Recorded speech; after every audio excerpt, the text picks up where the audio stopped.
In left field, Dan Gladden, and the DH, Mark Carrion, bats ninth. We go from the DH to the defense. Candy Maldonado, the left fielder.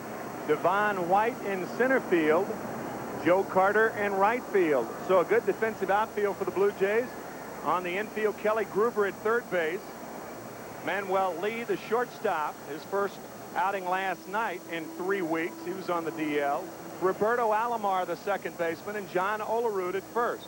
Pat Borders will be behind the plate. And Juan Guzman with a 15-5 record. And talking to Cito Gaston before the game, Cito telling us that you can look for a fastball and a changeup off of Guzman, but he has had a very difficult time getting his slider over the plate. And in order to be effective against the Tigers, you have to throw your breaking balls over. And the man who will be deciding whether or not the breaking balls are over is home plate umpire Vic Voltaggio. Mark Johnson calls the plays at first, Jim McKean, the crew chief, at second, and Ken Kaiser at third. As always, a sellout crowd on hand here at the Sky Dome, hoping that in about 3 hours from now they'll be celebrating a division title for the homestanding Blue Jays. Tony Phillips in center field this afternoon, hitting .277. 10 homers, 64 runs batted in. Lou Whitaker and Travis Bryman to follow in the top of the first. The first pitch from Guzman, fastball high for ball one. See that crouch batting stance of Tony Phillips, a very difficult target to throw strikes to. He has walked 113 times this year. That's third in the American League. Up in the direction of Kelly Gruber. One away.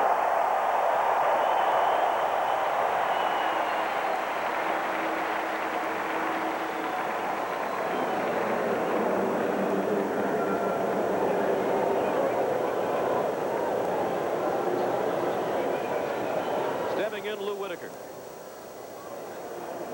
Going one of his finest seasons. .281 his average. 19 homers and 71 runs driven in.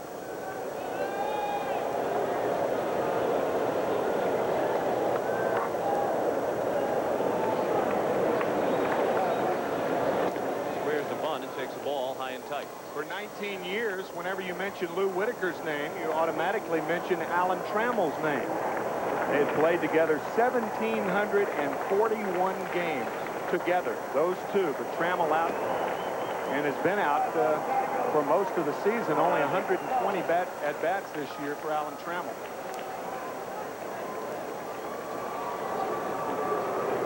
Those games together for Trammell and Whitaker, the fourth highest total of games together for teammates in American League history. The all-time leaders, interestingly enough, George Brett in the news this week with his 3,000th hit, and Frank White. They played in 1,914 games together for the Kansas City Royals.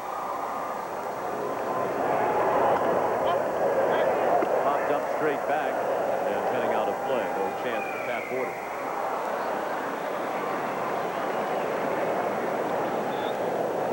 We mentioned when we were here 2 weeks ago for the game between Texas and Toronto that this is a difficult pitching staff to handle as a catcher. Juan Guzman, a lot of balls in the dirt. Jack Morris, the fork ball. David Cohn tends to bounce pitches up there, and Pat Borders deserves a lot of credit for the job he has done with this staff this season. It's easier, however, to catch Guzman now since he doesn't have his slider and hasn't been throwing a slider. Alomar, a long way to go to his right to make the play. He was the Gold Glove winner a year ago, and he'll likely add another in this offseason. People up here in Toronto love to see this guy play, and with good reason. He and Jose Lind of the Pittsburgh Pirates, I guess, two second basemen. When you think of the word range, you think of those two guys automatically. Lind and Alomar. Nice play by Roberto Alomar.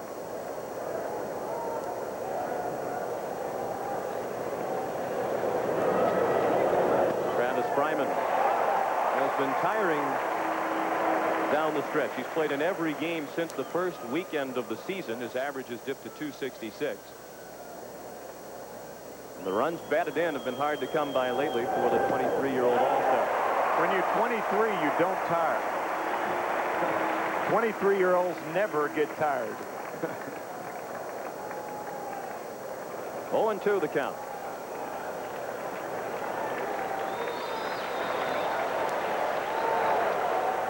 That obviously a fallacy, and managers are understanding that now. You rarely see players playing in 162 games anymore. Fryman has played in 158 complete games. That's most in the major leagues.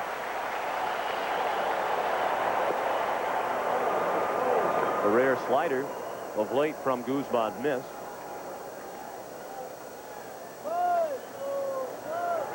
I thought it was interesting what Sparky had to say on the pregame show. There is no joy in being the spoiler. All that means is you've had a lousy year. You gladly switch places with your opponents in a moment. The 2-2. Fastball got him. Late swings by Fryman when Guzman threw him the fastball. Juan works an impressive 1-2-3 first. After half an inning, the Tigers nothing, and Toronto coming up.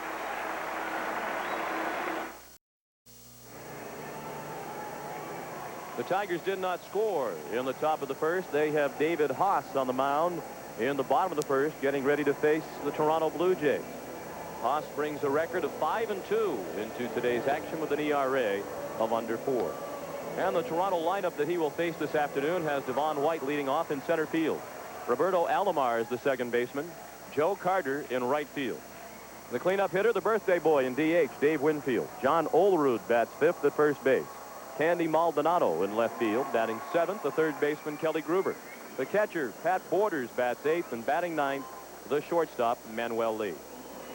And the defense for the Tigers, Dan Gladden in left field, Tony Phillips, a fine utility player in center, Rob Deere in right, Scott Livingstone, the third baseman, Travis Fryman, the shortstop, Lou Whitaker at second, Cecil Fielder at first, Mickey Tettleton behind the plate to catch Haas.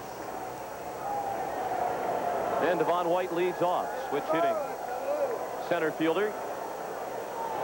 Batting .246 overall. He pulled the first pitch foul. Haas, a product of Wichita State and the Shockers' fine baseball program. He's from Independence, Missouri. 1-1 on White, riding a 5-game hitting streak is Devon.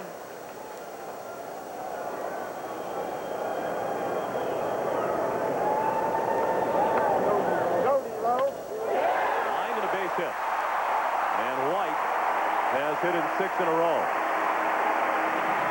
He's been coming on lately. His average .246 starting the day. Not all that impressive, but it's the highest it's been since July 9th. Hit hard up the middle, and that's what you want to do to a sinker ball like Haas throws. David Haas, not an overpowering pitcher. A sinker ball, and talking to Billy Moffitt, the pitching coach of the Tigers before the game, telling me that it's a rare combination of having a sinker curveball as opposed to the more common sinker slider tandem. White very much a threat to run. He has 37 steals. He's only been thrown out 4 times. That's the second best success ratio for stolen bases in the American League this year. Only Henry Cotto of Seattle has been more successful. He's 23 of 25.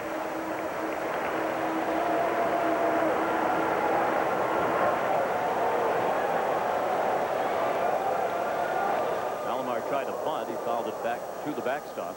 And the count is 0-2. Rich Hacker is the third base coach for Toronto. He'll celebrate a birthday, his 45th, later in the week.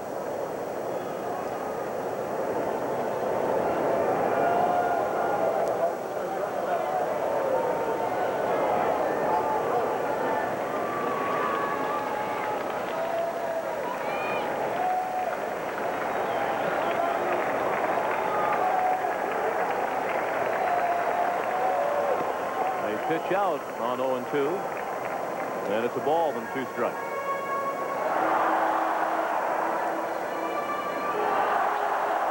difference for the switch hitting Alomar, right-handed as compared to left-handed.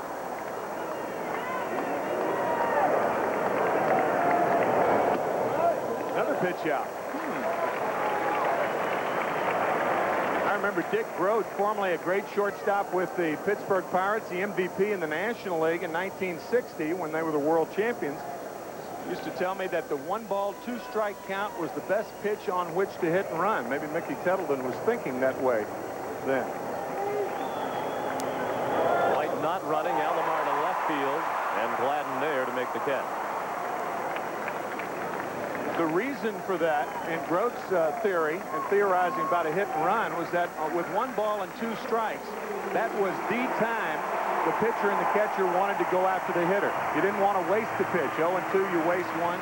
You don't want the count to go to 2-2. So since you're going to throw a strike, contact situation, good time to do it. Wouldn't the 2-2 pitch then have been a good one for Devon White? Yeah. If your thinking's that way, because there's no way that Detroit's going to pitch out 3 times in a row. Joe Carter at the plate with White at first and 1 out. In the bottom of the first, no score. Other way. Another pitch up.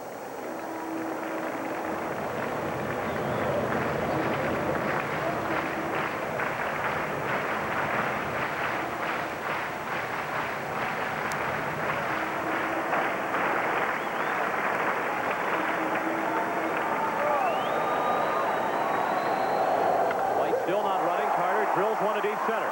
Phillips on the run to the warning track. What is it? Still no call. Now the home run call is made.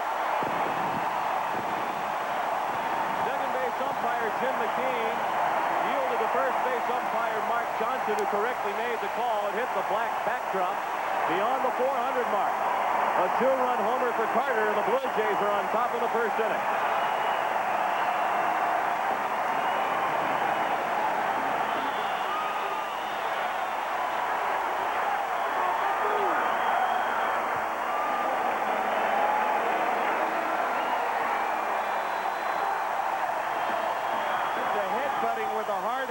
Soft cap. So tough on the guy with the soft cap. Number 34 for Carter. He has now driven in 119. And Toronto has a 2-0 lead.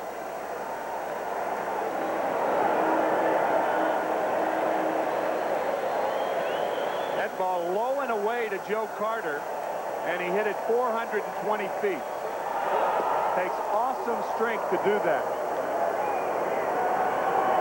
The ball's inside and you hit it out, then you're using your body to hit it out. When you hit a ball outside over the center field fence or the other way, for the most part, you're using your arms only. Carter's got strong arms. Everybody knows that, and that's why American League pitchers try to pitch him inside, but that pitch from Haas outside, and Carter burned him. Brewers already on the board in the top of the first. Sacrifice fly by Robin Yount provided the Milwaukee Brewers with their run. Carter with 34 homers now, tied for 4th in the league with Albert Bell of Cleveland. Let's take a look at the home run by Joe Carter to put the Blue Jays up 2-0. Watch where the pitch is.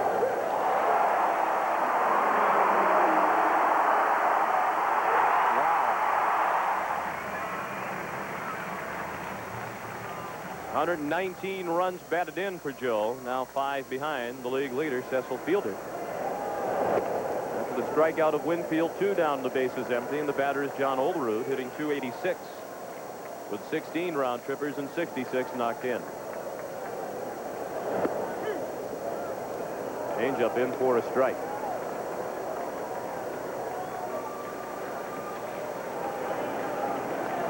The Blue Jays jumped ahead 6-1 last night, held on for an 8-7 win. It was the long ball that got them off and running against Bill Gullickson.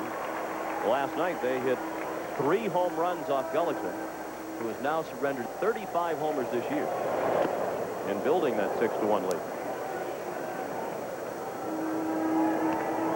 2 balls and 2 strikes on Olerud.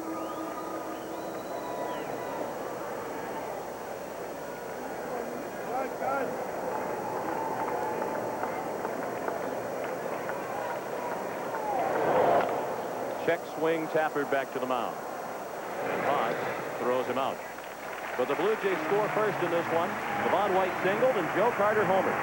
And after one in Toronto, it's the Blue Jays 2 and the Tigers nothing.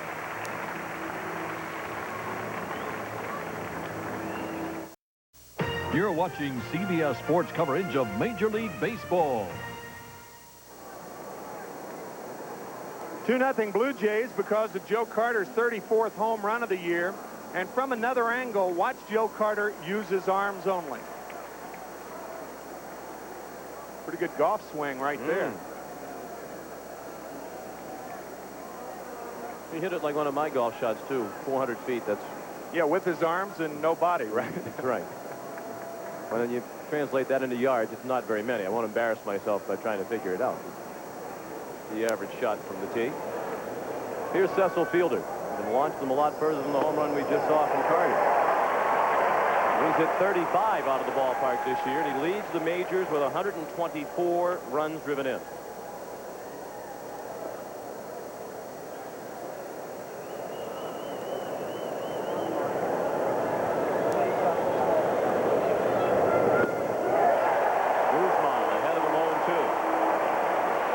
Will be the third consecutive year that Cecil Fielder has led the majors in RBIs.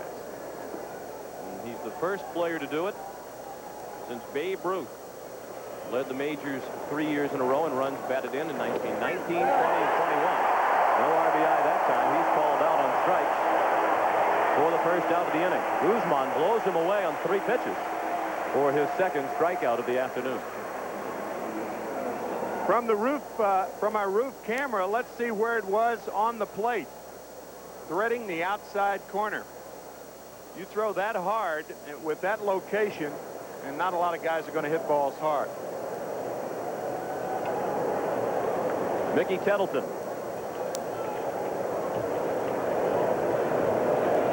Switch hitting catcher. Looks at a ball low and in. Mickey hitting .239 overall. He's been a much stronger hitter from the right side of the plate. He's hitting .227 left-handed, .274 from the right, and a stronger hitter for average from the right side of the plate. But most of his home runs have come from the left because he's had far more at-bats left-handed. 24 of his home runs have come from the left side of the plate. A home run cut, fouled straight back. Several years ago, when Mickey Tettleton started his home run barrage, and he was a late bloomer, it was a big thing in Baltimore when he was with them. And Mickey, every morning, he had his Fruit Loops. He has maintained that power in Detroit. Over 30 home runs, 2 consecutive years for the Tigers. Get that kind of production out of your catcher, and you're doing something.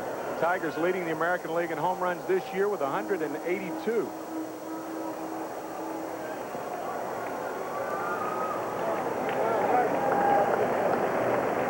Three and 1 the count. The Blue Jays lead 2-0. We're in the top of the second. And now the count is full on Tettleton, who fouled one off his foot. And you would think that a team with that much power, Sean, would be a good comeback team. But for the Tigers, not so.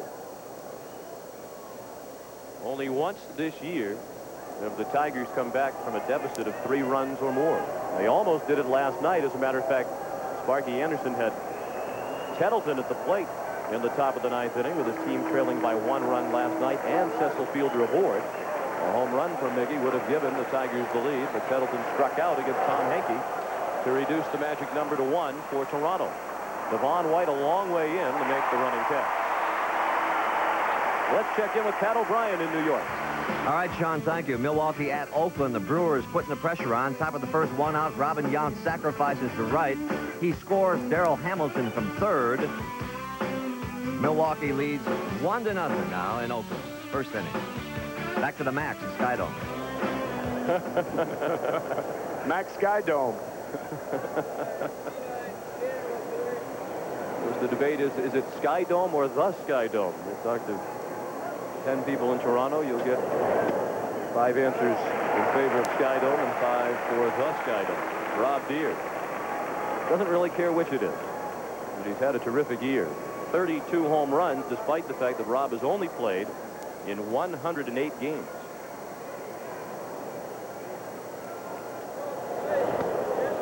Breaking ball bounced way out in front of the plate. I thought the interesting thing to notice on Rob Deere's stat line, 32 homers, only 64 runs batted in. So he's driven himself in 32 times with the home runs. He's driven himself in as often as he has the rest of his teammates.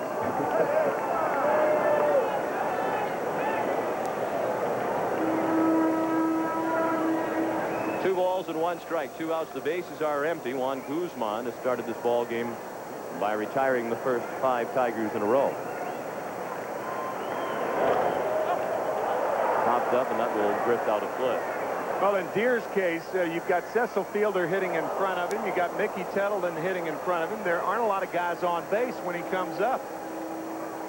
He's batting the 6th slot behind those 2 guys. One leading the majors in RBIs and the other one with over 32 home runs. It would probably be a better number 3 hitter, but he doesn't hit for a high enough average to hit the 3rd hole. 2-2 pitch. He struck him out. Another 1-2-3 inning for Guzman, including 2 strikeouts. After an inning and a half, 2-0 Toronto.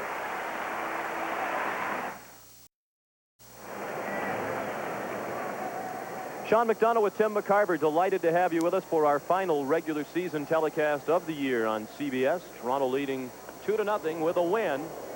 The Blue Jays will wrap up the AL East title outright here this afternoon. Andy Maldonado, the batter. He's hitting .274 with 20 homers and 66 knocked in, facing David Haas. A late swing of the fastball for a strike.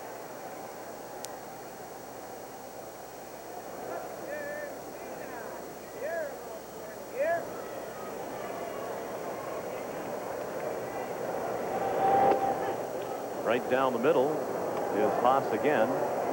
Oakland has taken a 3-1 lead in the bottom of the first from Milwaukee. A 2-run homer by Harold Baines and a solo home run, number 42, for Mark McGwire. They are still batting in the bottom of the first. Maldonado out on strikes for the first out of the inning, and the second strikeout of the ball game for David Haas.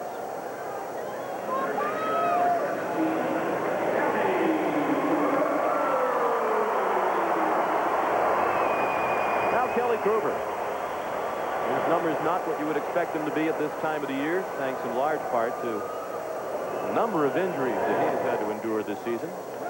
Kelly said yesterday he's still bothered by a sore neck. Might be from wearing that helmet he has on. Time tar on that thing to make your neck sore. He plays the game hard, you know, and I think his batting helmet indicative of that. I asked him yesterday, I said, Kelly, can't you get a new batting helmet, a new hat in the field? Is cleaned or something. His hat in the field is just as dirty. He said, they just get dirty again. Why keep going through batting helmets and hats?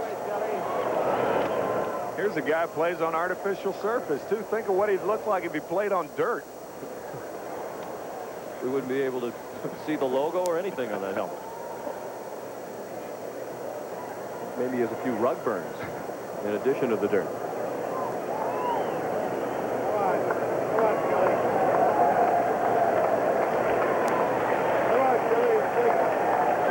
Even though his offensive numbers have sagged, he continues to play an outstanding defensive third base.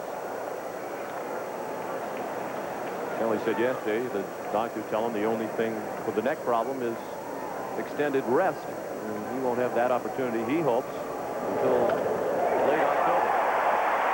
He dumps a base hit in the center. That's the 3rd Toronto hit. A runner with 1 out here in Toronto, and let's check in again with Pat O'Brien. All right, Sean, thank you, and welcome to Home Run Derby at Oakland Coliseum. Back-to-back homers. Harold Baines, a 2-run shot off Ricky Bonas. Then on the next pitch, Mark McGwire with his 42nd. Back. Sorry, back to you, Sean.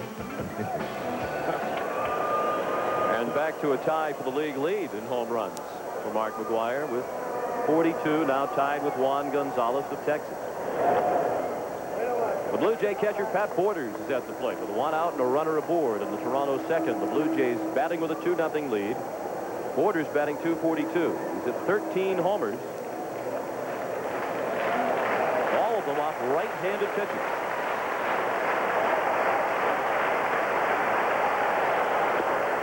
Fastball missed. 2 balls, no strike. Sean, last inning he talked about the wearing down of Travis Fryman, his 158th game, 158 complete games that he's played for the year. Pat Borders, I think some of the wear and tear is really showing on him.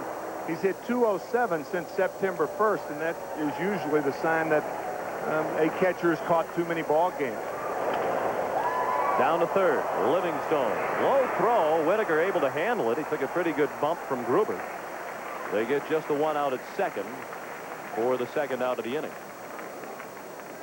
Interesting the ways that second basemen have in defending themselves. Sometimes they have the second base bag to defend themselves, and that's what Lou Whitaker was doing right there.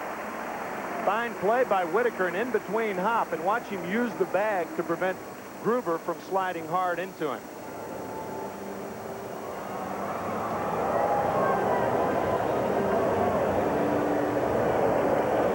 (2,052 games for Lou Whitaker. Only Charlie Gehringer has played more.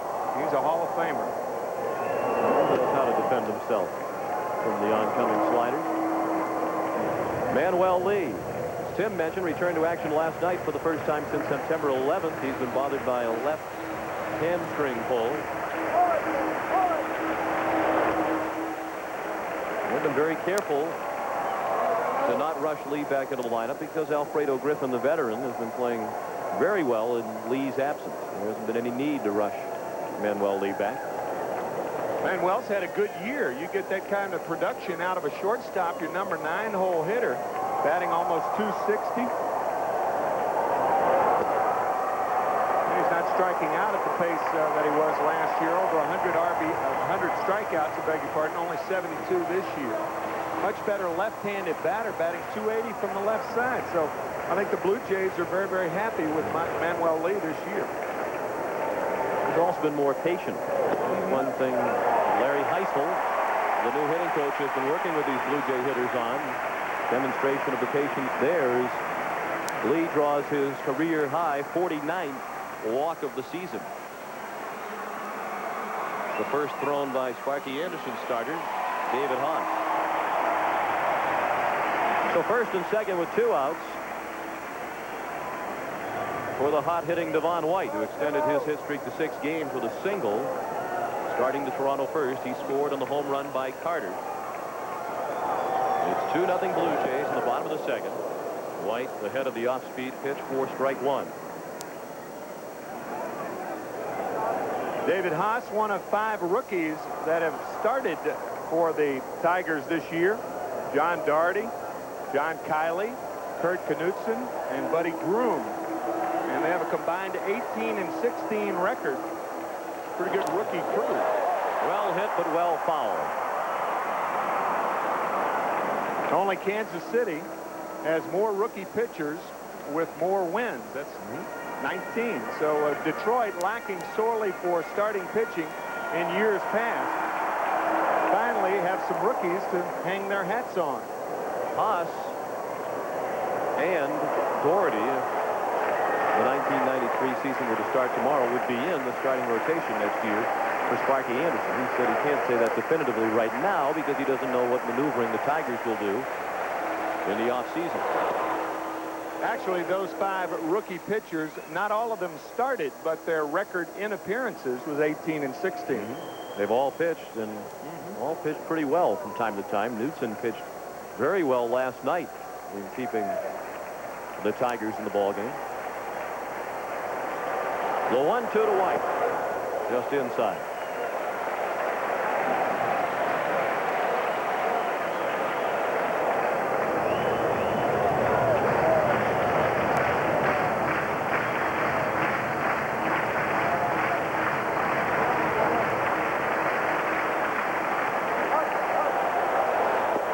Off-speed pitch got him.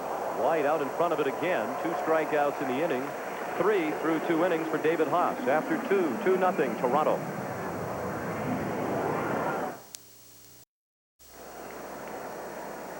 Battles of October begin here on CBS Sports on Tuesday night. Game 1 of the National League Championship Series. The starters have been named. For Pittsburgh, it will be Doug Drabek, and for Atlanta, John Smoltz. 8:30 Eastern time for Game 1 of the National League Championship Series Tuesday night here on CBS. Ron Livingstone facing Juan Guzman, who has worked 2 perfect innings and is working with a 2-0 lead in the 3rd. Guzman will face Livingstone, Gladden, and Carrion, the bottom 3rd of the order here in the 3rd.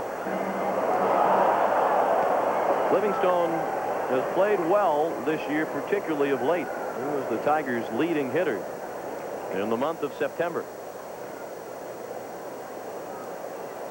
He hit .348 for Detroit in September. He's got a pretty good player. He only had 127 at-bats last year, so he still qualifies for a rookie.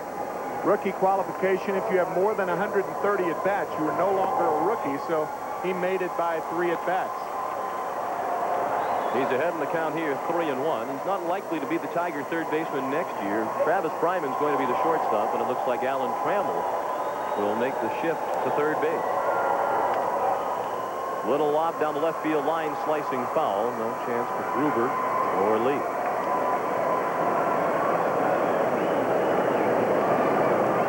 There's the dirt. It's not just on the helmet, but also on the cap he wears in the field. A lot to be said for consistency. Exactly what Kelly's saying to Ken Kaiser now. 3-2 pitch. That one will drift into seats. These fans erupted a moment ago during our commercial break. They showed the highlights of the home runs by Oakland that Pat O'Brien showed you moments ago and posted the score. Oakland leading Milwaukee 3-1. And game now in the bottom of the 2nd inning. And this crowd, well aware of the implications of that game, responded as you would expect. What a remarkable game last night in Oakland. A game won by the Milwaukee Brewers 3-2 in 11 innings. A brilliant play by Robin Yount to save it in the 9th inning and kept the Brewers' hopes alive. I don't think you can say enough about what Phil Garner and his crew have done for the Milwaukee Brewers this year. And they did it against Dennis Eckersley in the 9th inning. It looked like their season was over in terms of contention when they were trailing going into the 9th, but Eckersley blew the save. Oakland still 64-5 in games in which Eckersley has appeared. Paul Molitor with a game-tying double in the 9th inning. And then they won it in 11 to keep the magic number at 1. That made it a very late night for the Blue Jays. Their manager and coaching staff, the front office people, they were scattered around the Toronto area. Some of the players at local night spots. The management and Cito Gaston watching the skybox here at Sky Dome, one of the wee hours of the morning. Alomar throws out Livingstone. We mentioned that Doug Drabek will be the starter for Pittsburgh in game 1 of its rematch series with Atlanta. He was also the game 1 starter last year, and against Tom Glavine in the 6th inning, he lined one over the head of Ron Gant and injured himself, a strained hamstring, as he tried to stretch the double into the triple. Drabek left the game, but was the winning pitcher in the 5-1 win. He wasn't able to come back until game 6. That was a game in which Steve Avery beat the Pirates 1-0.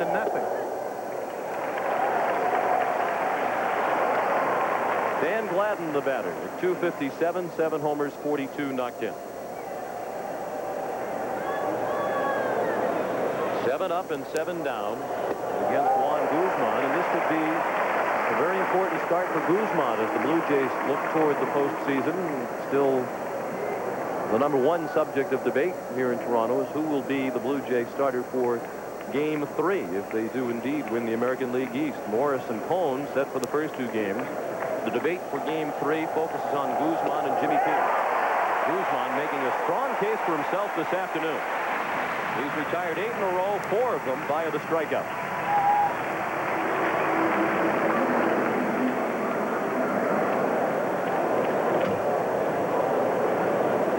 It's not only important for the Blue Jays to clinch it, but to clinch it in regulation time. If they go to Monday, they will play here on Monday night at 7 o'clock.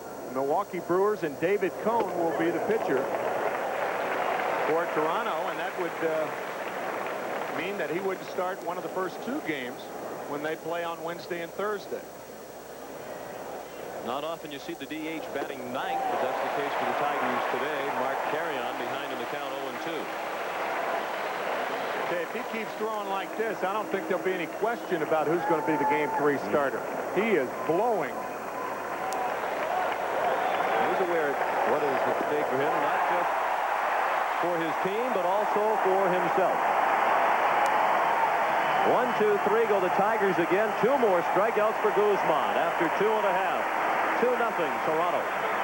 We'll return to Sky Dome after this message and a word from your local station.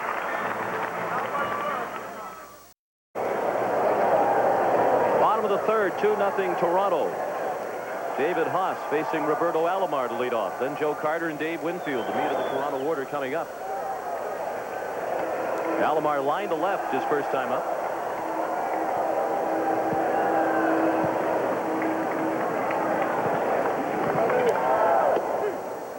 And a strike, 2-1 on Alomar.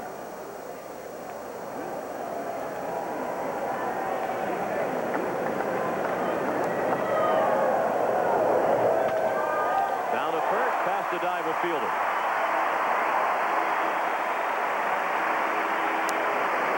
That's the 4th hit for the Blue Jays. Tomorrow, it's NFL doubleheader action here on CBS. Most of you will see the Chicago Bears taking on the Minnesota Vikings, while others will see regional action. The second half of the doubleheader features the Los Angeles Rams at San Francisco, plus other regional action. Check local listings for the game in your area. It all begins with the NFL Today, the last word before kickoff. That's tomorrow at 12:30 Eastern here on CBS Sports. The Blue Jays lead 2-0 thanks to the man at the plate. Joe Carter hit a 2-run homer in the bottom of the first. It's straightaway center field.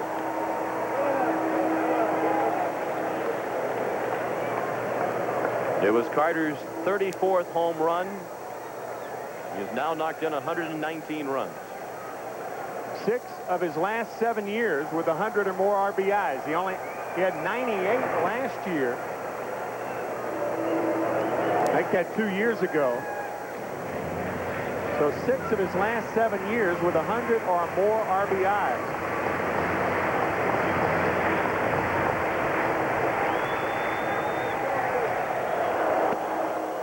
Check swing. It's a ball. 2-0. Hard to believe Joe Carter has been moved around as much as he has. He signed initially with the Cubs, then went to Cleveland and San Diego, and now with Toronto, and he's done very, very well every place he's gone. He's the only player in baseball history to drive in 100 runs or more 3 years in a row with 3 different teams. From Cleveland, San Diego, and Toronto. Over the last 7 years, with his 2 runs batted in today, Carter has knocked in 772 runs. Most by the majors, most in the majors, over that span by any player, and over 7 seasons, that's the highest RBI total by any major leaguer in the last 25 years.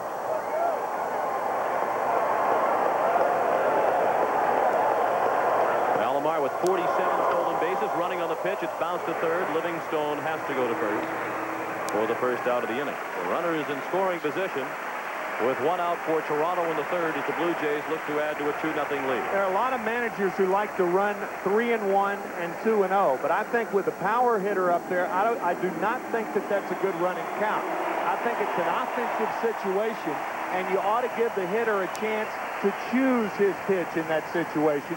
By sending the runner, it may make him, regardless of his experience, a little too anxious.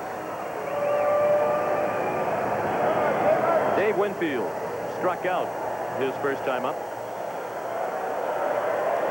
If you're just joining us, Winfield today celebrating his 41st birthday.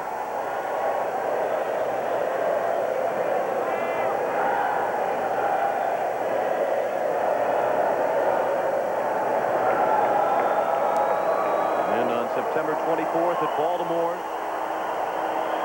Dave Winfield drove in 4 runs. Over the 100 RBI mark for the 8th time in his career. He's the oldest man in Major League history ever to drive in 100 runs in a season.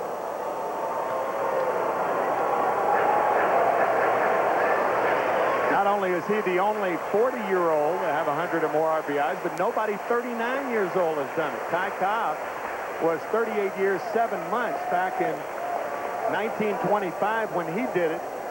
38 years and 9 months. And then it goes down to Ernie Banks, Babe Ruth. Winfield looking for a couple more, but that one will stay in the park for Gladden, just in front of the track. Alomar tagged, went about a third of the way toward third base before retreating. That's where pitchers, especially right-handers, try to pitch Winfield inside because of his long arms. Try to get him around the trademark of the bat. I guess the sweet part of the bat starts about 4 or 5 inches above the trademark. And when pitchers are hitting the trademark, as they say, then they're keeping the ball off the fat part of the bat, and that's what Haas did then. John Olerud bounced back to the mound his first time up.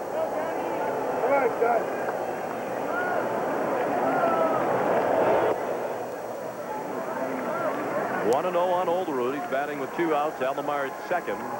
In the bottom of the third, the Blue Jays lead 2-0. Oakland continues to lead 3-1, and they've loaded the bases with 2 outs in the bottom of the second.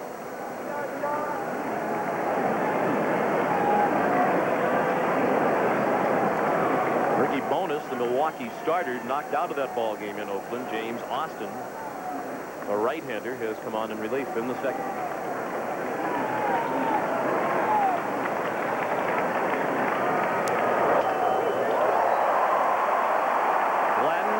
Phillips on the run in left center. Phillips makes the running catch.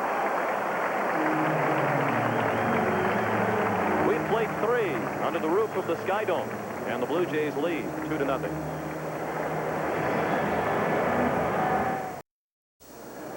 This game summary is sponsored by MasterCard. The only scoring in this game to this point, the 2-run homer in the first inning by Joe Carter. Juan Guzman has been perfect through 3 innings. He's struck out 5 of the 9 batters he has faced.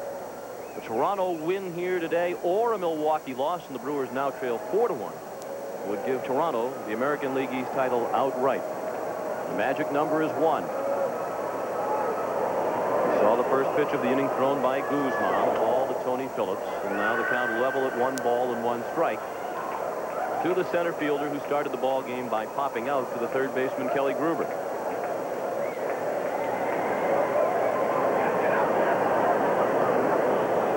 Has played a lot of center field lately. Milt Kyler, with such a fine rookie season last year, out with a leg injury for much of this season. Today, Phillips making his 19th start in center field. He's also been the starting DH 34 times, the second baseman 50 times, the third baseman 12 times, the left fielder 14 times, and the right fielder 28 times. He's also parked cars at Tiger Stadium, sold pizza in keeping with the theme of that franchise, and delivers luggage to the room.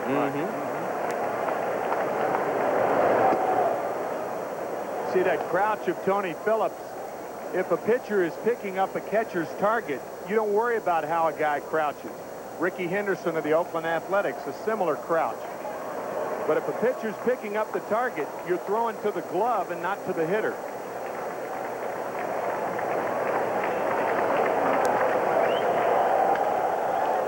Well hit to left. Maldonado drifts back and makes the play. 10 up and 10 down for Detroit. In that ball game at Oakland, the Oakland run in the bottom of the second scored on a bases-loaded walk to Ruben Sierra. They've now gone to the top of the third. Oakland leading Milwaukee 4-1.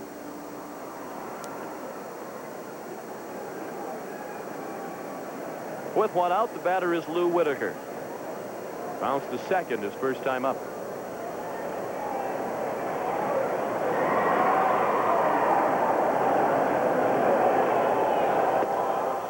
Guzman misses low. Tell you, Sean, we have seen the Blue Jays in past years, and I detect a certain amount of confidence with this ball club that has not been here the past 3 times that they won it. They had a 3-game-to-1 lead against Kansas City in 1985. Kansas City came back and won 3. Oakland beat them 4 out of 5 in 1989. And then they lost last year to Minnesota in 5 games. But I think the Oakland Athletics are going to see a different brand of Blue Jay baseball this year in postseason play, if they make it.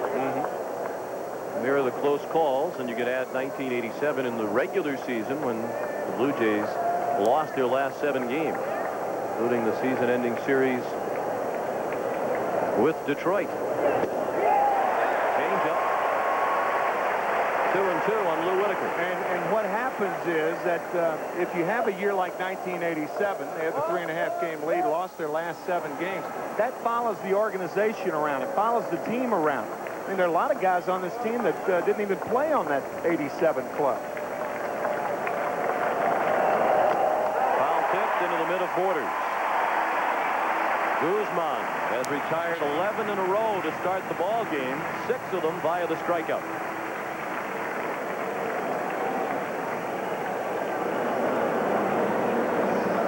But if the Blue Jays do lose today and Milwaukee somehow comes back to win, what a matchup that would be tomorrow on the same date 5 years later. Jimmy Key and Frank Tanana. They were the pitchers in 1987 in the final game of the season, when the Tigers beat the Blue Jays 1-0 on October 4th of '87. Frank Tanana pitched a 6-hitter. Jimmy Key a 3-hitter. Both pitched complete games, but Larry Herndon's second-inning home run was the only run of the game. Yeah, it was a fence scraper, too. It came down and scraped the paint on the back of the fence, and Larry Herndon's the hitting instructor with the Detroit Tigers now. Fryman had a tough first at bat in striking out. He hasn't looked good on the first 2 pitches here in the 4th. Crowd looking for another 1-2-3 inning. Appeal down to first. No swing, says Mark Johnson. 1 ball, 2 strikes. 2 outs in the top of the 4th. 2-0 Toronto on the first inning home run by Joe Carter. Guzman looking for strikeout number 7. Just missed. I think Cito Gaston should be happy now that Guzman's slider has returned. He has thrown some wicked sliders today, and that's got to make Gaston happy.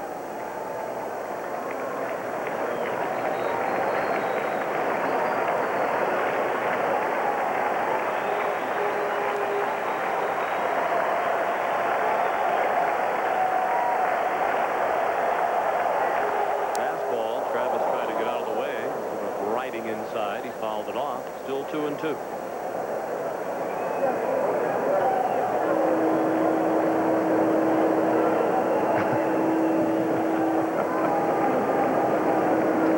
Hey, no doubt.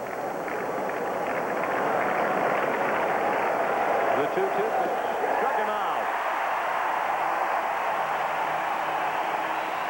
Guzman has retired the first 12 Tigers, 7 strikeouts for the right-hander after 3.5. North of the border, 2-0 Blue Jays.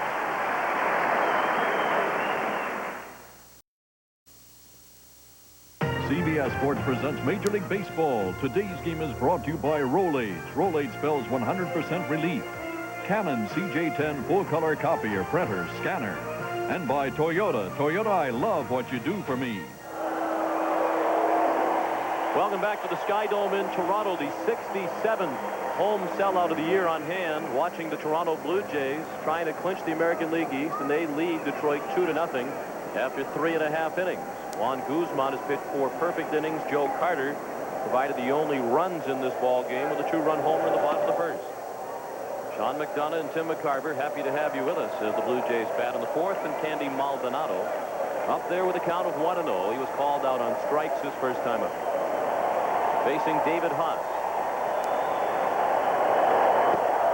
Breaking ball just missed. Maldonado, then Kelly Gruber and Pat Borders. Hitters 6, 7, and 8 in the Blue Jay batting order.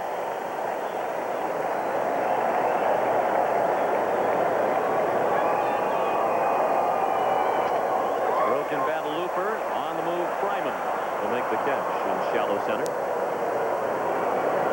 For those of you who might have tuned in a bit late, let's take you back to the bottom of the first inning, and the only runs in this game off the bat of Joe Carter with Devon White aboard. In the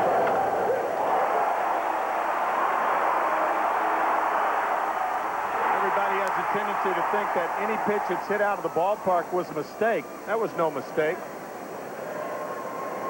He just hit it 440 feet. Another pretty good pitch. Bounced for a base hit by Kelly Gruber. He's 2 for 2. I think the prevailing thought, even among some baseball players and pitchers and pitching coaches and general managers, is that if a pitch is hit for a long way, that it's automatically a mistake. Well, hitters pop up mistakes, and they hit good pitches. Joe Carter hit a good pitch in the first inning, and Kelly Gruber just hit a good pitch. 5 hits now for the Blue Jays. They've had at least 1 hit in every inning. Pat Borders, a double play ball to Livingstone. Tough throw to handle for Whitaker, but he did, and he turned it 5-4-3, and that ends the inning. After 4 in Toronto, the Blue Jays lead 2-0. You're watching CBS Sports coverage of Major League Baseball. Sean McDonough with Tim McCarver back in Toronto, where the Blue Jays lead 2-0 as we head to the 5th. During this half inning, we're going to take you around the horn in the American League. And our congratulations to George Brett of the Kansas City Royals, who on Wednesday night in Anaheim became the 18th player in Major League history to reach 3,000 career hits, and he did it in style with 4 hits that night against the Angels. Robin Yount had done it earlier this year, attained it. Just think of that, 3,000 hits, only 18 players in the history of the game. Cecil Fielder was called out on strikes his first time up. Guzman perfect through 4 innings, misses low and away. And the count is 2-0 on Fielder. He'll be followed by Tettleton and Deere, the middle third of the order. Only 2 balls out of the infield against Guzman through the first 4 innings.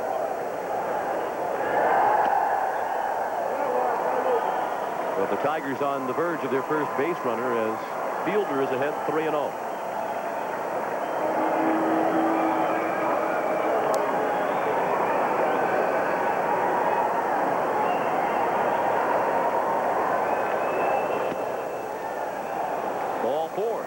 Tigers have their first base runner, the lead man on in the 5th. And the scary thing about this Tiger ball club, Tim, no matter how smoothly things go along for you, if you're the opponent, you know with the home run bats in the Tiger lineup, and they've had 182 round trippers this year, in a moment they can be right back in the ballgame. That's why a walk is so dangerous. You walk a guy like Fielder, a solo home run doesn't tie it, but a 2-run homer does.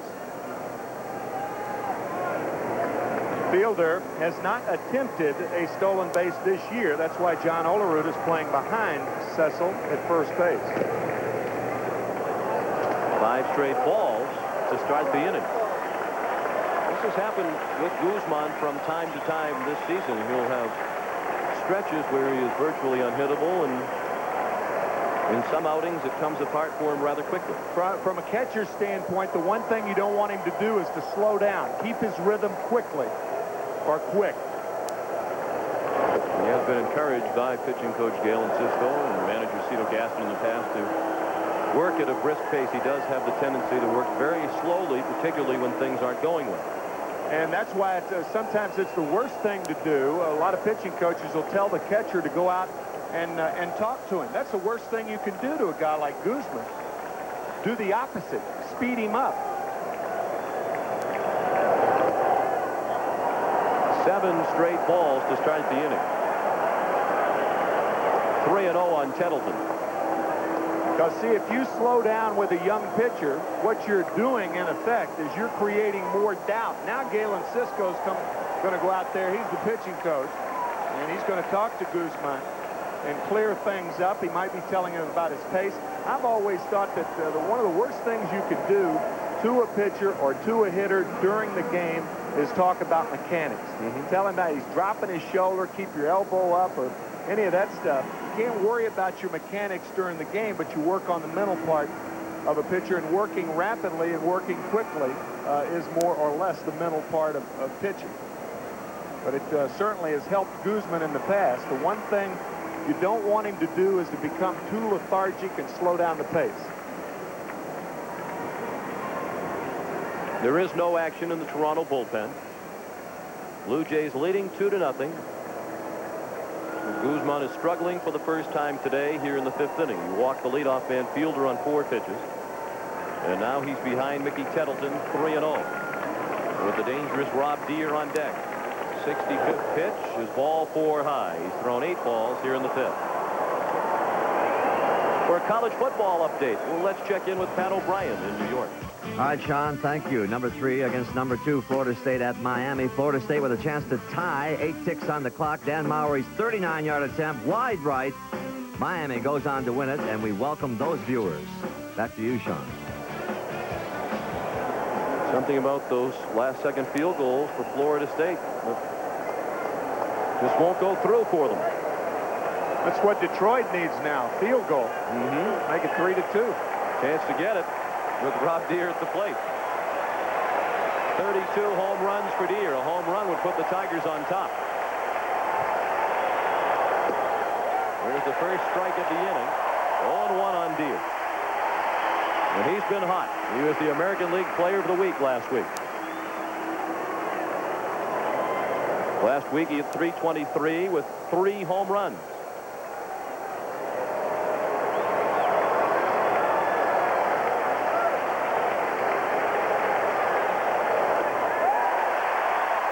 Guzman ahead of him 0-2. So that is that slider that Cito Gaston was talking about before the game.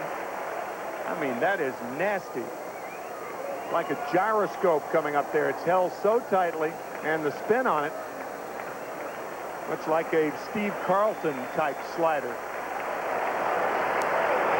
2-0 Toronto in the top of the 5th with the Tigers at first and second and nobody out. Livingstone on deck to follow Deere. The 0-2 pitch, he struck him out. Blew him away with the fastball. His 8th. He threw 3 straight strikes to Deere after 8 balls to open the inning. Guzman has recorded 10 strikeouts as his career high 4 times. Twice last year, twice this year. If he continues at this pace, he will shatter that mark. He has 8 already in 4 1/3. Fielder at second, Tettleton at first. 1 out. Scott Livingstone bounced out his first time up. Little chopper foul. Well, you have to wonder if stamina is a problem for Guzman since returning from the disabled list on August 29. He was out for 25 days with muscle soreness behind his right rib cage. In his 8 starts since returning on the 29th of August, he's only averaged 4 2/3 innings per start. He's worked 4 1/3 here today. Chopped down to first. Olerud gets 1, and that's all they'll get. They erase Tettleton. 3-6 to play at second for the second out of the inning. Now the Tigers have Fielder at third and Livingstone aboard at first on the fielder's choice. Did you notice how deliberate Olerud was on his throw to second base? He didn't want to throw it away. He realized that there was little chance for 2. And watch how deliberate he is, making the throw over Mickey Tettleton. And Manuel Lee makes the play. It's almost like a quarterback when he sees a split end or a tight end open, wide open. They rarely see them wide open. It's that deliberate little soft throw. That was Olerud's tight throw to second.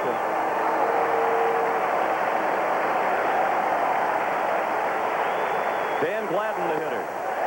Blazing fastball for strike 1. Gladden struck out swinging against Guzman his first time up.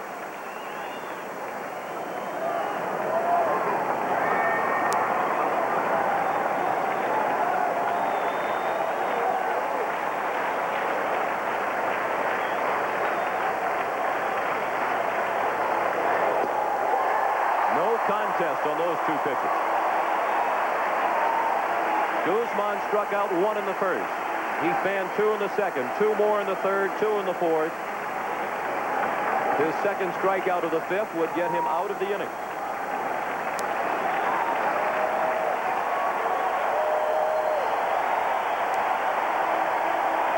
The 0-2 pitch. He struck him out. 9 strikeouts for Juan Guzman. He is not allowed a hit through 5 innings. halfway through the ball game. 2-0 Blue Jays.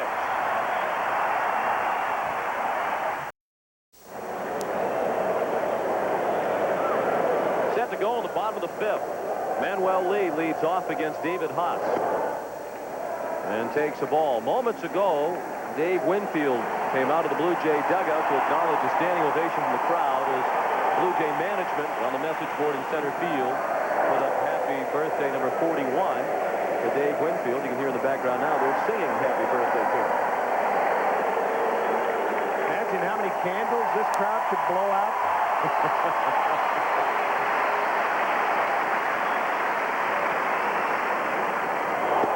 The Blue Jays will go over 4 million again tomorrow, right?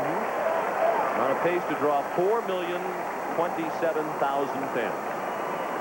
They will be their 67th home sellout. When they haven't sold out this year, they've been very close. Haas got the borderline strike. Voltaggio pondered it for a moment. He's been right around the plate with most of the pitches to Lee, but that's the first called strike, and it's 3-1.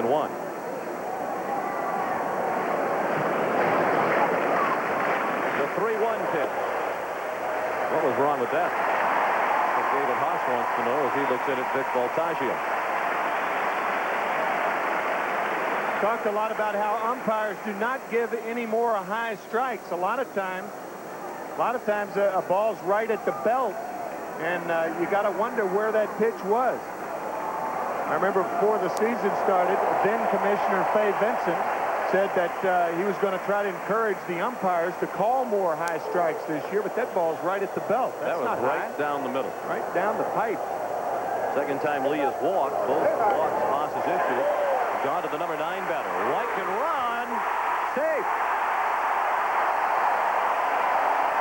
Trying to move the runner along, and it's bonus time for Devon White as he beat out the bunt, first and second, and nobody out. There was hesitation on Haas's and Livingstone's part. And because of the hesitation, watch Haas. He thought he was going to get it, and now Livingstone makes the play too late to first base. There's only one guy who could feel that ball, or who should feel that ball, and that's the third baseman. So White's 2 for 3 following the bunt single. 6 hits for the Blue Jays. They lead 2-0 with a chance to add to that here in the bottom of the 5th. Tigers looking for a bunt from Roberto Alomar.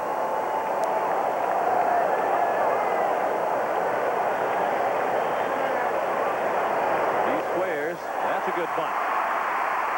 Haas to Whitaker. It's a sacrifice. 1-4.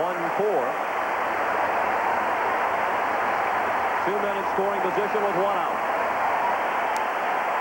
And the big duo of Carter and Winfield coming up. Carter's going to have to wait a moment as Sparky Anderson is on his way to the mound.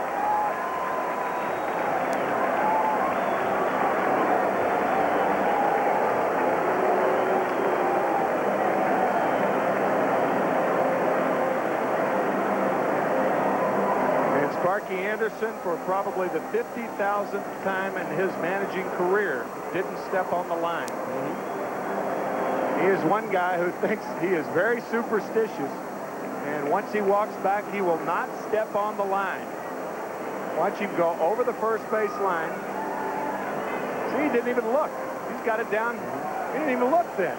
On the way out, he had to look on the way out. But coming back, he didn't even look. Undoubtedly, they were discussing how to handle this situation with first base open, and they decided that they would pitch around Carter, who hit the 2-run homer in the first inning for the only runs of this ball game, and they'll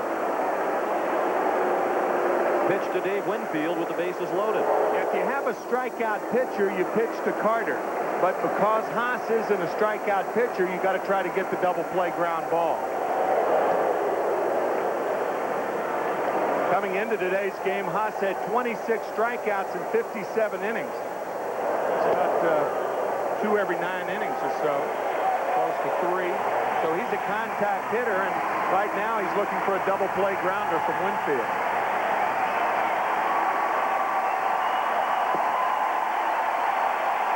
And another standing ovation for the birthday boy.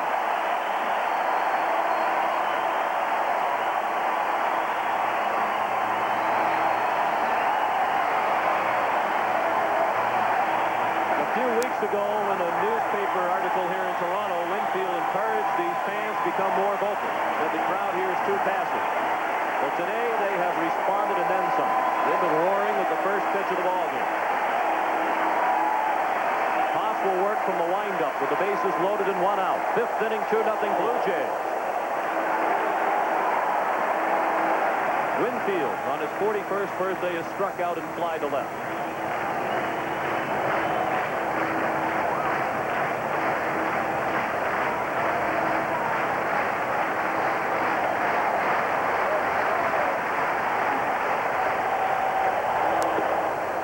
Haas in with a strike, 1-1. Manuel Lee is at third. He started the inning with a walk.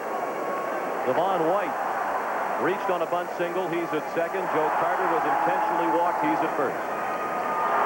Winfield has 1 grand slam this year, and as you saw, he's at 500 with the bases full, 5 for 10. That goes flying past third base coach Rich Hacker. The off-speed pitch had Winfield fooled badly. 1-2 the count. Well, if you fool him badly on that pitch, you not only throw the same pitch, but you throw it a little farther outside to further the point.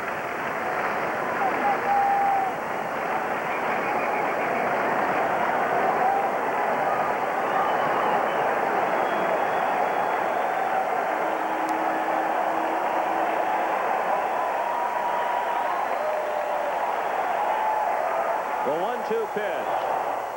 Shot to deep short. They'll have to hurry. No chance to turn the double play and a run scores. Lee across to make it 3-0 Blue Jays.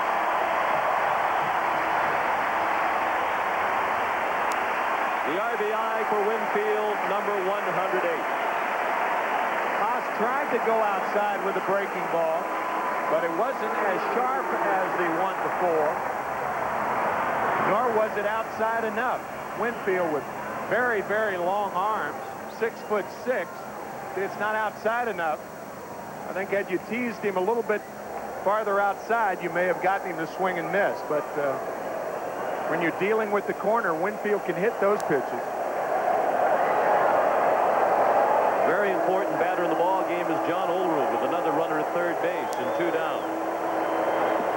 We mentioned only once this year have the Tigers come from 3 runs or more down to win a ball game. That was back in May.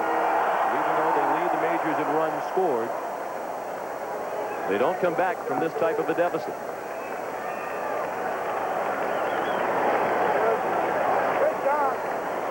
Olerud's 0 for 2, and up there with a count of 2 balls and no strikes.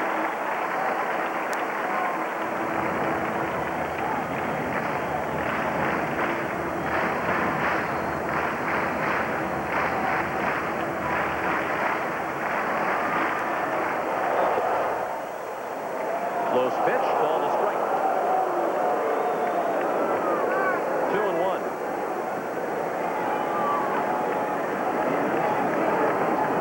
Out in Oakland, Milwaukee has scored a run to cut the Oakland lead to 4-2.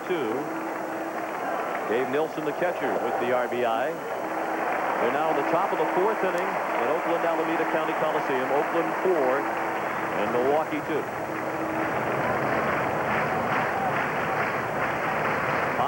Has fallen behind Olerud 3-1.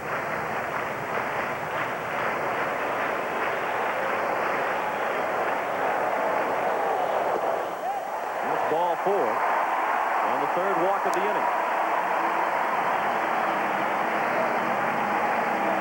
Bases loaded again, and the 7th batter of the inning is coming up.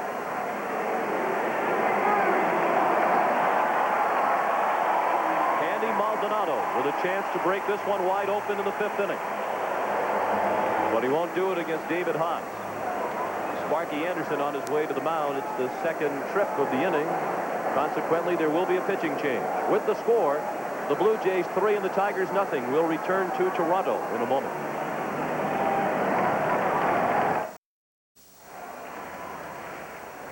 This relief break is sponsored by Rolaids. David Haas disappointed as he departed after 4 2/3 innings. 3 runs allowed at this point. He also leaves 3 base runners on the pass for the new Tiger pitcher, right-hander Mark Leiter.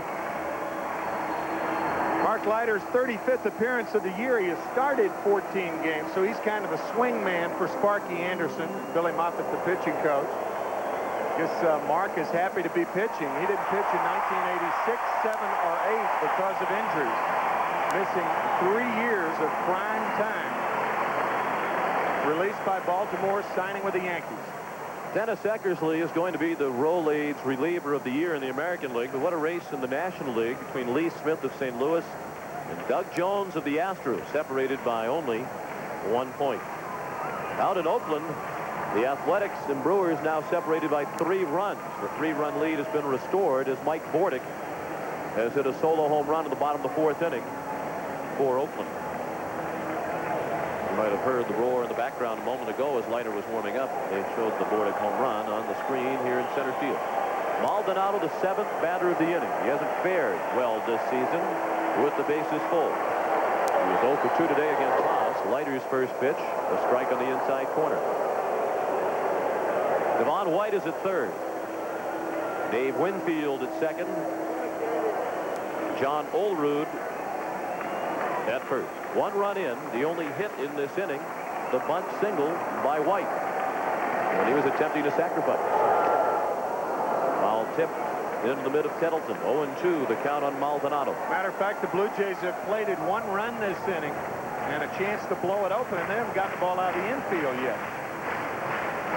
Leiter perfect in this situation. Not surrendered a hit with the bases loaded this year.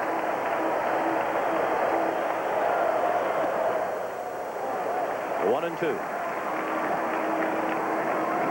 3 home runs today for Oakland by Harold Baines, Mark McGwire, and now Mike Bordick.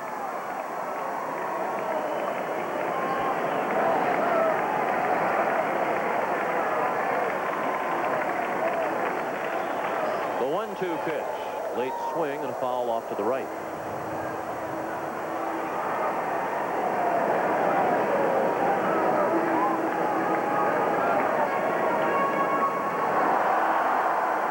Sparky Anderson, the winningest manager in Tiger history. He was also the winningest manager in Cincinnati Reds history. Those Blue Jays look like they're ready to celebrate now. They're only in the 5th inning. Pitch just missed. And the count is 2-2. They've got 2 things going for them. A 3-run lead in this game, and Milwaukee trails by 3.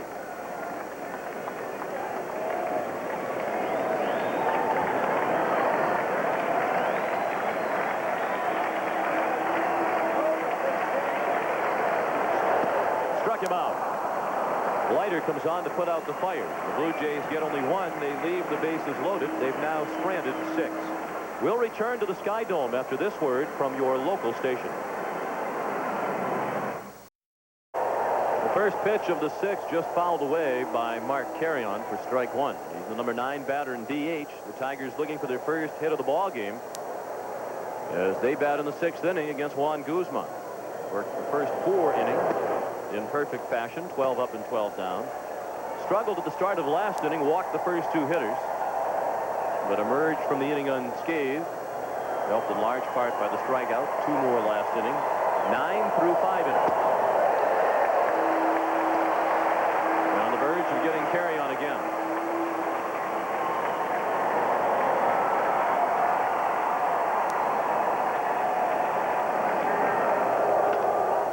Base hit. That's the first Tiger hit of the ball game.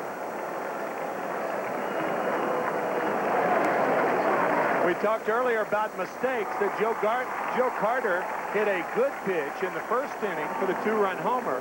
Now this is a mistake to Mark Carrion. High and out over the plate with a count of ball and 2 strikes. Watch where the pitch is. That ball just said, hit me, and he did. In big blinking lights. Hazard warning. Guzman working with a 3-0 lead in the 6th. Top of the order in Tony Phillips. Good fastball for a strike. Phillips 0 for 2 today. He's popped to 3rd and fly to left.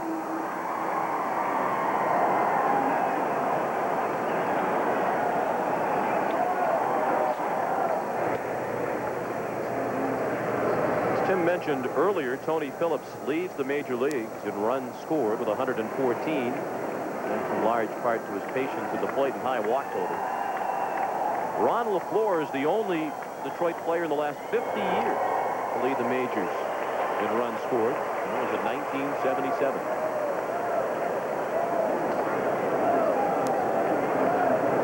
Looked like Pat Borders took one off his right hand. See how the glove goes one way and the hand tries to go behind him, but unfortunately for Pat, it didn't go far enough behind him, and he was nicked on the right hand. 0-2 on Phillips. Lou Whitaker is on deck. Shallow fly to center. One out. For an update on the ball game between Milwaukee and Oakland, here's Pat. Sean, besides being a beautiful day in the Bay Area, it's home run day in Oakland. There's Mike Bordick's third on the season. 3 home runs for Oakland, and they lead 5-2 in the fourth. Back to Sean and Tim. Tim, interesting to read in the Toronto paper here yesterday, a column quoting Red Sox coach Don Zimmer saying, hey, don't forget about Mike Bordick when you're casting your ballot for most valuable player in the American League. Lou Whitaker fouled the first pitch away. Obviously, Bordick probably won't get a lot of votes and won't win the award, but he has been extremely valuable to the Athletics this year. One of the many, many surprises for the Oakland Athletics. With Walter Weiss out earlier in the year, Bordick taking over at short, and not only doing the job of the glove, but with the bat, too. For a while, leading the league in hitting. Lou Whitaker behind 0-2. The Blue Jays lead 3-0. If they win this game, they are the champions of the American League East in 1992. And they'll play Oakland in the American League Championship Series beginning Wednesday.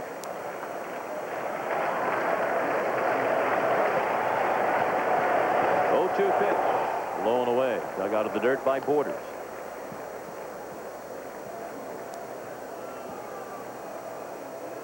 Sometimes your most valuable players are not necessarily the guys that it would be tougher to lose. A guy like Pat Borders, for instance, he's not the most valuable player on the Toronto Blue Jays, but he would be as key in injury to get just like Greg Olson was in the Atlanta Braves.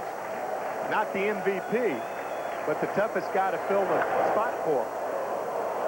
Whitaker hit it hard and deep with a well foul into the upper deck.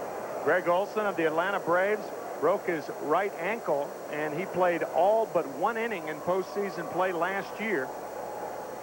That's in 14 games, and he will be not be available to the Atlanta Braves when the playoff starts on Tuesday night. Just missed. Damon Berryhill will be the man in the spotlight behind the plate for Atlanta. Game 1 of the National League Championship Series gets the postseason started this year, and it comes your way here on CBS Tuesday night at 8:30 Eastern Time from Atlanta. Whitaker at the plate, Fryman on deck. 3-0 Toronto in the 6th. A pop-up in shallow center. White. 2 away.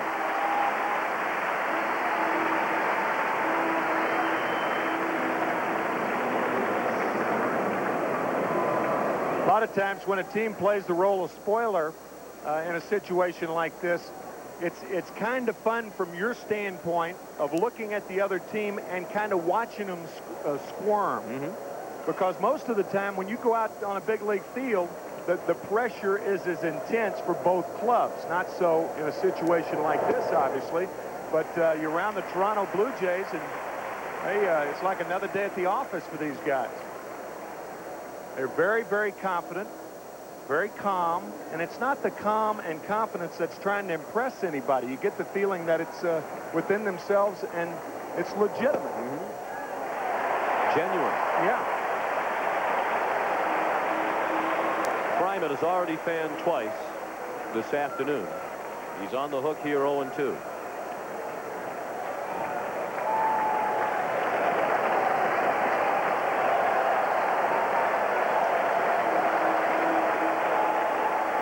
was a humorous sign, but I think you should have to put a little more effort into a sign to get it on national TV. Only 5 letters. That looked like it took about 30 seconds. They have. The 0-2. In the air to right. Harmlessly so. Carter is there. The leadoff single does not hurt Juan Guzman. It was the first hit for Detroit. The Blue Jays hoping to do it themselves without any help from Oakland. Lead 3-0 as we go to the bottom of the 6th.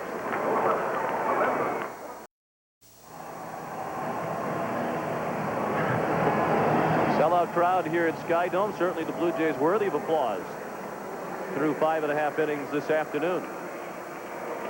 They lead 3-0. A 2-run homer in the first inning by Joe Carter. Blue Jays scratched for their other run in the 5th. Only 1 hit in the 5th inning. A run scored on a fielder's choice ground ball by Dave Wingfield. Guzman has only allowed 1 hit. Reliever Mark Leiter in with a first pitch strike to Kelly Gruber. Gruber 2 for 2 today with a couple of singles. Leiter will face Gruber, Borders, and Lee, the bottom third of the order, in the bottom of the 6th.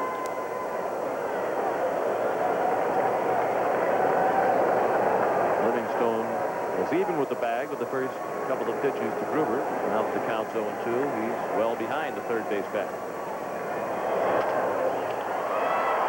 Fryman throws him out. Let's continue our tour around the horn in the American League. A couple of noteworthy accomplishments. First, Cleveland Indians second baseman Carlos Baerga, the first American League second baseman ever, with 20 homers, 100 runs batted in, 200 hits, and a 300 batting average, all in the same year. These are players just now starting to get his due. Cleveland Indians with a terrific second half since the All-Star game, one of the dominating teams in the American League, along with Milwaukee and Toronto. That Borders out on the pop-up to the second baseman Whitaker, 2 away on the Toronto 6. Another accomplishment worth noting, that of Brady Anderson of the Baltimore Orioles, the 8th player in Major League history to hit 20 home runs, steal 50 bases, and drive in 75 runs in a season.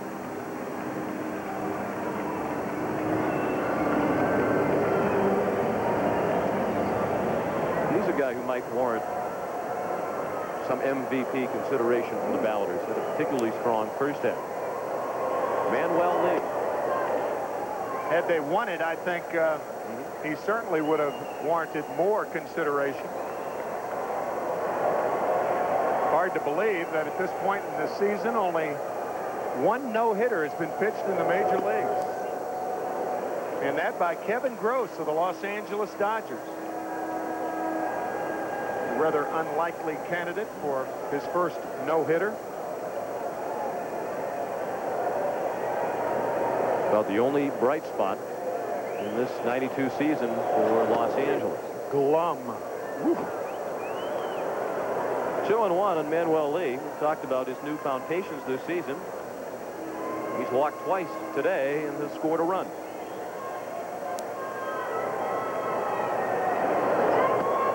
Late swing. It's 2-2. You can really sense a difference in the crowd here.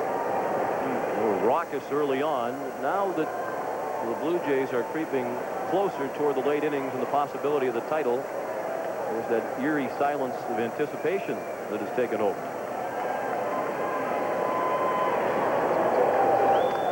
Yeah, that energy has been turned into apprehensiveness, pensiveness, wanting to get it over with so they can start buying tickets for Wednesday night. So many frustrations through which they have gone, however. But some of that rap unfair on this franchise. I mean, after all, their first year in 1977, 8 years later, they're in the playoffs. 4 years later, another playoffs. Last year, another one. They just haven't been to the series yet.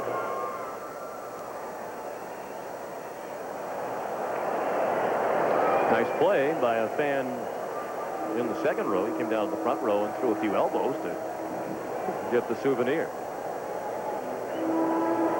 His family likes him. The rest of the people in the area aren't that impressed.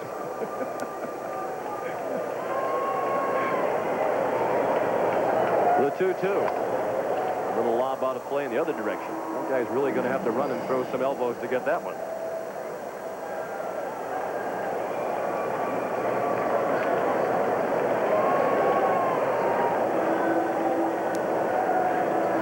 Balls and 2 strikes, 2 outs, and the bases are empty. In the home half of the 6th, Toronto leads 3-0.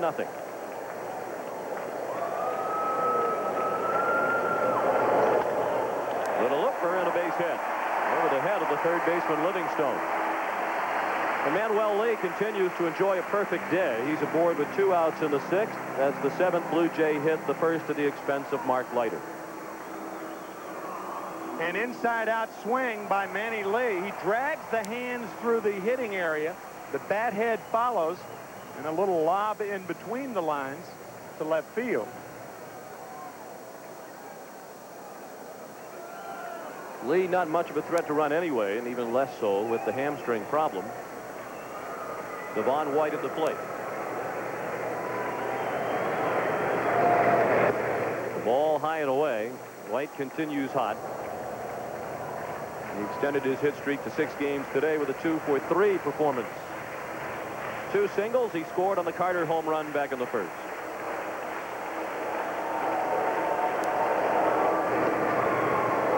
Lee with 6 stolen bases. He's been thrown out twice. Might say if he has a bad hamstring, why is Cecil Fielder holding him on, and why did Leiter throw over there? They don't know how bad it is. Sparky Anderson taking no chances here, but that does open up the hole on the right side with Fielder holding the runner on and Whitaker straight away at second base. You see the big hole on the right side for Devon White.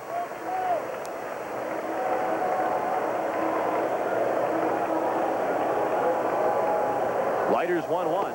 Off-speed pitch missed high. 2 balls and a strike.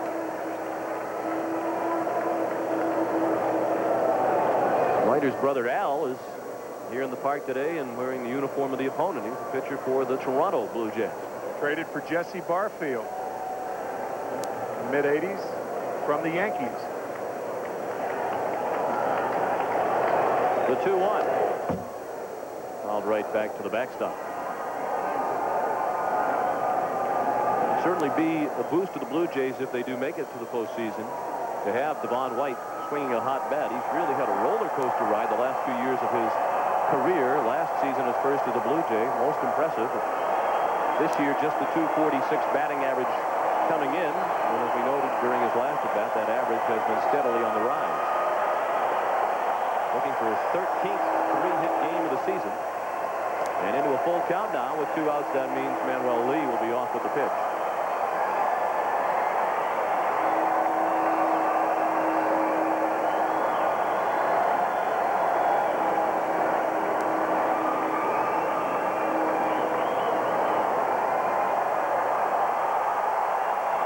Takes off.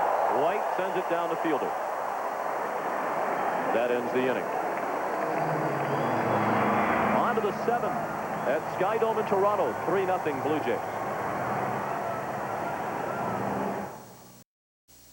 CBS Sports presents Major League Baseball. Today's game is brought to you by Mr. Goodwrench, your GM service expert. Subway sandwiches and salads made fresh before your eyes. And by MasterCard, accepted at nearly 10 million places worldwide. Juan Guzman working with a 3-0 lead. As he gets ready to face the Tigers in the 7th inning, he'll face the middle third of their order. And it's been a relatively easy ride through the first 6 innings for Guzman. He's thrown 90 pitches. His longest outing since coming off the disabled list on August 29th is 7 innings. That was September 15th here against Cleveland. Slider for a strike to Fielder, who was called out on strikes in the 2nd. Cecil was the first Tiger base runner of the game when he walked leading off the 5th. Guzman's allowed only 1 hit. There was a single to Mark Carey on last inning. He has walked 2. They came back-to-back to Fielder and Tettleton in the 5th inning.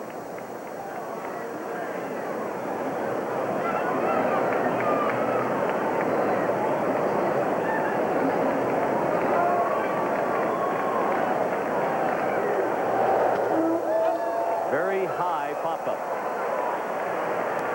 Old Road. 1 out.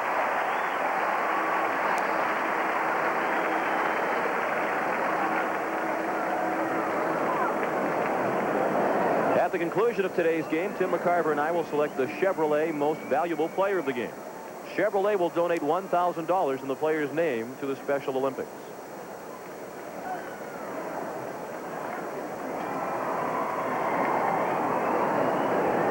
Right now, you'd have to think the man at the center of the diamond is the leading contender for that honor. It's a laydown. No low contendere. Guzman. Of course, Chevy's players of games have been lost in later innings. Mickey Tettleton, the bat. 1-1 the count. Strikeouts have tailed off for Guzman. He has 9, but he had all 9 of them through the first 5 innings. Didn't strike out in the last inning. They tailed off for Guzman, but not for the Detroit Tigers. Last season, Cecil Fielder, Mickey Tettleton, Travis Fryman, and Rob Deere combined to strike out 606 times, the highest total ever by 4 teammates. And this year, they could come in second place. Tettleton lines one to right. Carter made an awkward catch.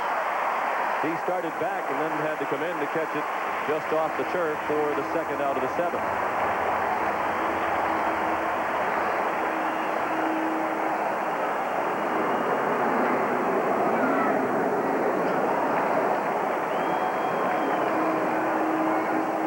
With the 5 strikeouts that Deere, Tettleton, Fielder, and Fryman have today, and remember, that's the meat of the Tiger order, the 4 have struck out 559 times this year.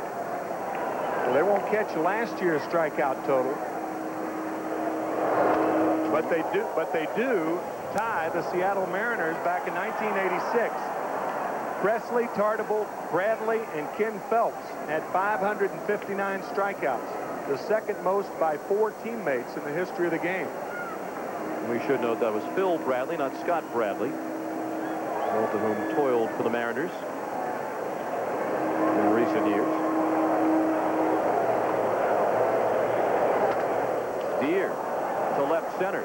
Maldonado started back, and now he's in to make the catch, and the Tigers go in order. 7th inning stretch for the sellout crowd here in Toronto. The Blue Jays, perhaps on the verge of the championship, leading 3-0.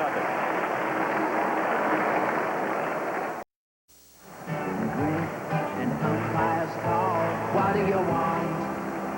The 7th inning stretch tradition here at Sky Dome in Toronto. Okay, Blue Jays.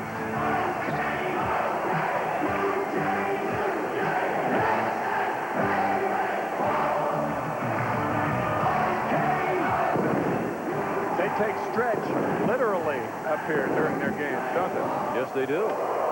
Stretching. I haven't quite figured out how to do that dance, but they have the people out in the field that you can follow, but it's always a little late. We'll work on that before the series, should they make it. The extra stretching on Monday. We could use it, that's for sure. Mark Leiter working to Roberto Alomar. Roberto says that was not a strike. 1 for 2 is Roberto with a 3rd inning single. He sacrificed to set up a run his last time up. Blue Jays tied ahead with 3-0 lead in the bottom of the 7th. If they win this game, they win the American League East title outright. It doesn't matter what happens in Oakland, where the Athletics still lead the Milwaukee Brewers 5-2 in the bottom of the 5th. Livingstone to the rail, no play.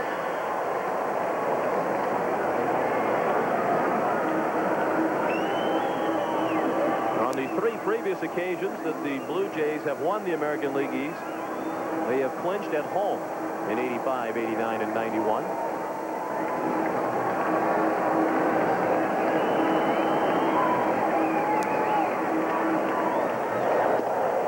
Inside a ball. We got mixed response when we asked some of the players and manager Cito Gaston before the game today. They would have preferred to have won it last night with Milwaukee winning late night, and the Blue Jays were already out of uniform and off to wherever they were watching that game. Or if they prefer to come out here today and win it. Most of the players seem to say they prefer to come out today and win it and have the chance to celebrate and jump around, although they wouldn't have minded Milwaukee winning it last night, certainly. Cito Gaston, as the manager, said, I certainly would have preferred that Milwaukee get it done last night. But the players' attitude all along has been, we keep winning. It doesn't matter what Milwaukee does. And that's just about been what they have done. That's when the yeah buts come in there. Yeah, you know, you take it when you can get it. After 160 games, not even a thought of backing into it or anything like that. But I guess from a pride standpoint, you do want to win it in front of your home crowds rather than having another team lose it so you can clinch it, or lose a game so you can clinch the division. The lead man is on as Alomar draws a walk, the first thrown by Mark Leiter. The Blue Jays with a 3-0 lead. They scored 2 runs in the first inning on a Joe Carter homer, got the other in the 5th on a fielder's choice by Dave Winfield. Juan Guzman has pitched a 1-hitter through 7. Joe Carter with a 2-run homer, then a ground out in the 3rd. He was intentionally walked in the 5th. Alomar back safely. He has 47 stolen bases, and he has only been thrown out 9 times trying to steal. I think if there were different types of hitters behind him, he'd probably have more stolen bases. But often you're reluctant to run with power hitters behind you like Carter and Winfield. Blue Jays have an excellent success ratio as a team, 126 steals collectively, and they've only been thrown out 39 times.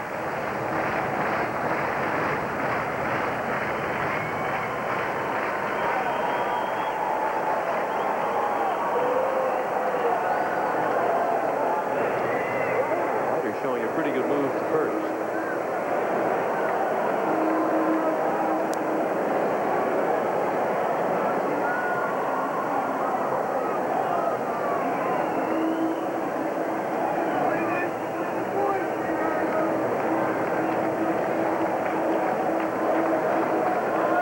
Alomar bluffed towards second as Carter took a strike. What that bluff does, it gets the catcher out of his crouch, and on a low pitch, it could block the umpire off. But the other thing that it does, if you've got a right-handed hitter up there, it can be very disconcerting to that hitter. Often if you're bluffing off of first, you should do it with a left-handed batter up there. No bluff this time. Alomar on the run. Pendleton's throw not in time.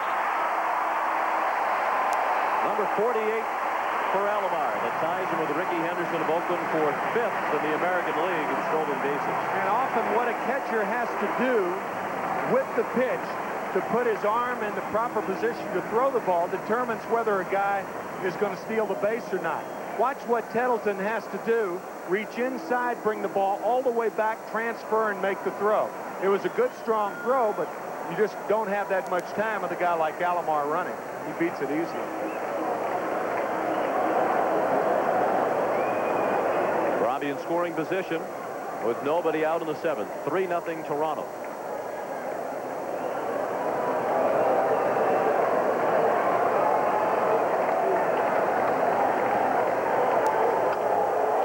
Carter to left.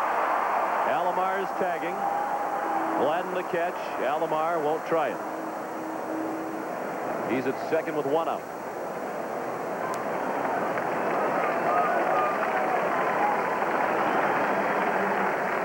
The Alomar at second with 1 out, and you're the runner at second base. You have a lead. It is a worthy chance to try to steal third. Alomar very proficient at stealing third base. And with 1 out, that's the time to do it. 5 times this year, Alomar has stolen second and third base in the same inning. The theory being that with 2 out and you're on second base, stealing third, you're not that much better off on third base. It's not worth the risk. And if you're on second base with nobody out, then you have a tendency to let the hitter push you across rather than to take the chance. With 1 out, that's when you try to get to third so you can score on something other than a base hit. Sparky Anderson will make a pitching change as Mark Leiter departs with the score. Toronto 3 and Detroit nothing. We'll be back in just a moment.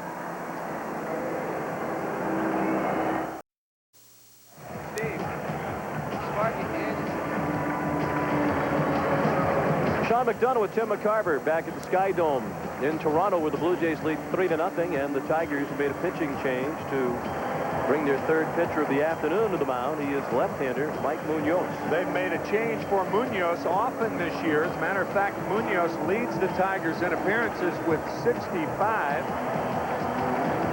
Mike Henneman, their ace reliever, has 24 saves, and he leads the Tigers in that department. So Mike Munoz in the game, and a great line from our high first cameraman Kim Elston. When asked, we were talking between innings, and Sean and I saying, well, why would you bring the left-hander in to pitch to Winfield? And Kim said, because it's his birthday. What a great line. But the correct answer is because they're going to intentionally walk Winfield and pitch to the left-handed swinging Oldroyd. How can you intentionally walk somebody on their birthday? I mean, come on. I mean, Dave doesn't consider this a gift. Alomar steals third. Caught them napping while issuing the intentional walk, and the crowd loves it.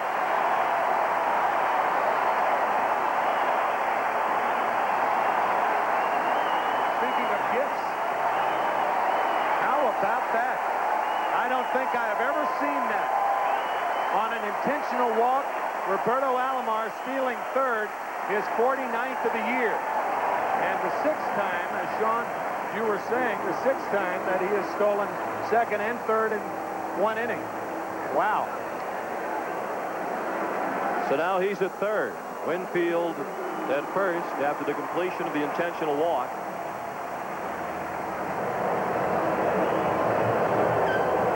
Sparky Anderson now ordered 87 intentional walks this year, most by far in the American League. The next high is 56 by the Boston Red Sox. The Tigers have intentionally passed 87 with the 2 today. John Olerud takes a strike in the outside corner. He's 0 for 2 with a walk his last time up.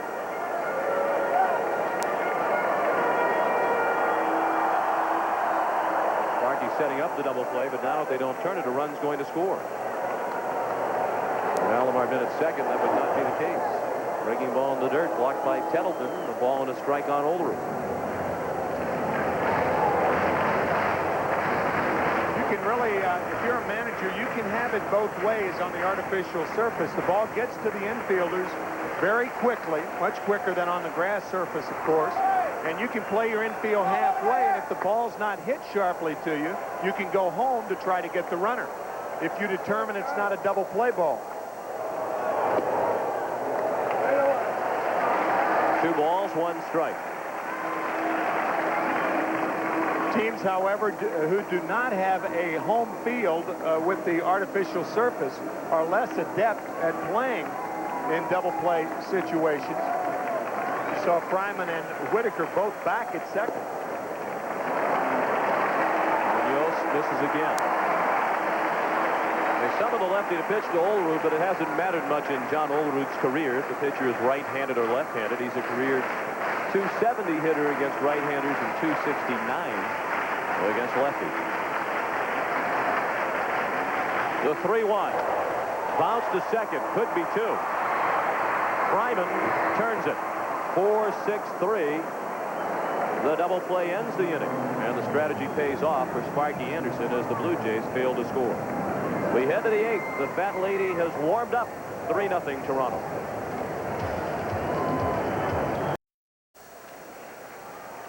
This game summary is sponsored by Budweiser. The only significant hit in this ball game, the 2-run homer by Joe Carter in the first inning, his 34th of the year. The other Toronto run scored on a fielder's choice by Dave Winfield. Juan Guzman started out on fire, 4 perfect innings. Through 7, he's only allowed 1 hit. The magic number for the Blue Jays is 1. They'll wrap up the American League East title outright with a win here this afternoon over Detroit, and they lead 3-0 as the Tigers come up in the 8th. Guzman at 9 Ks, but he's been there for a while. He hasn't had one in the last 2 innings. Livingstone with a pop-up. Playable. Gruber makes the running play. Nice play by Kelly Gruber.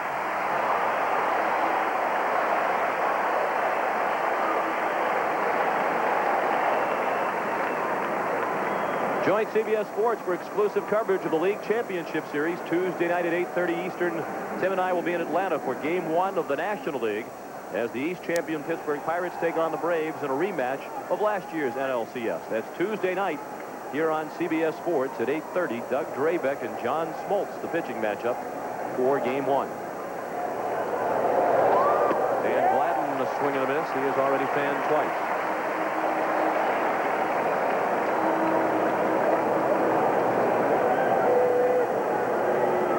Strikeouts have vanished, but he is still mowing them down. Cito Gaston is glad to see the strikeouts back. He was talking about, because of the lack of the slider that Tim has been talking about throughout the game, the strikeouts have vanished for Guzman. And if the strikeouts vanish, for the most part, his effectiveness goes. But because of that pitch right there, that slider, he has been able to be in complete control of this game today.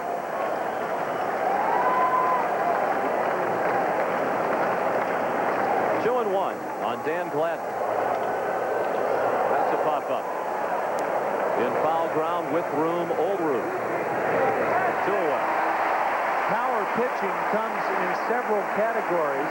One is a strikeout, and the other is in the 8th inning. If you can get power hitters to hit the ball the other way, that's another sign of a power pitcher. And the 2 outs here in the 8th inning have been both outs hit the opposite field by the hitters in foul territory. The left-hander down the left field line, the right-hander down the right field line.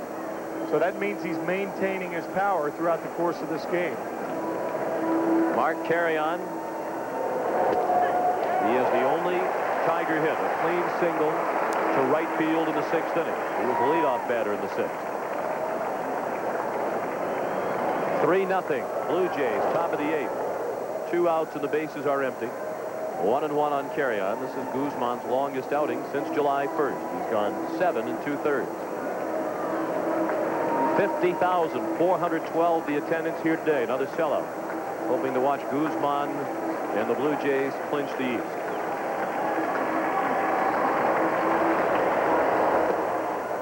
Two and one.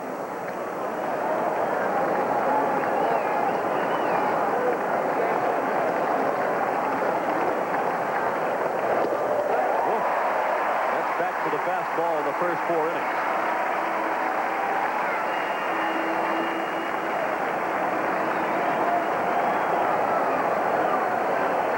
Top of the 7th at Oakland, still 5-2 Athletics. We're in the top of the 8th here.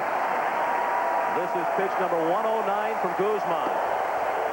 And the count is full with Carrion.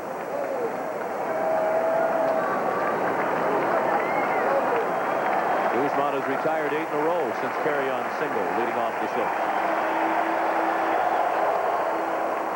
Looked like an overthrow. Tried to put a little extra on it, and Carrion is aboard. The 3rd walk thrown by Juan. Tony Phillips digs in. 0 for 3 today. Obviously, this is putting the cart before the horse because Toronto hasn't clinched anything yet. That's right. But assuming that they do, difficult to bypass Guzman now as your Game 3 starter? With his performance today, I'd say he will be the Game 3 starter next Saturday in Oakland if they win today. Of course, the other option is Jimmy Key, who has won his last 5 starts. And he'll be pitching tomorrow against Frank Tanana, but it will, if Toronto wins today, the game will be, for the most part, a meaningless game from a team concept.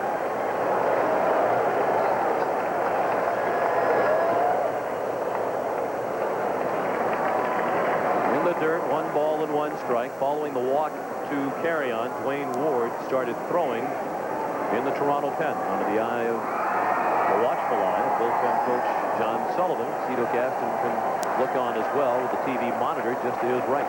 And you take no chances in a game like this. Guzman with 1 complete game this year, 1 last year. The odds are against him finishing. Just in the last few deliveries, he seemed to labor a bit.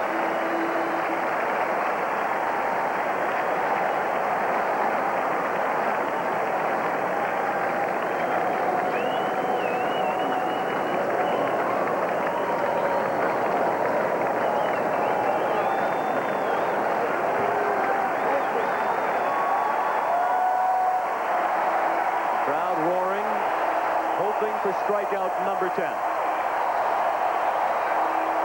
The 1-2 pitch, slapped out of play to the left.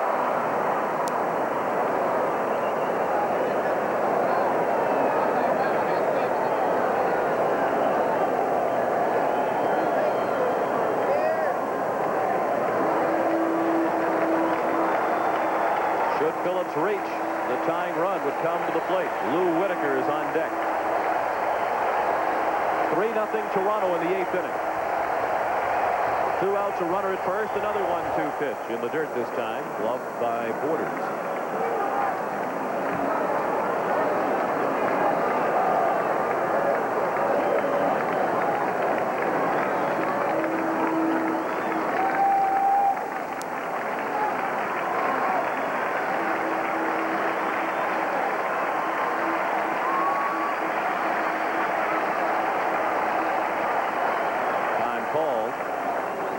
Requested by Phillips.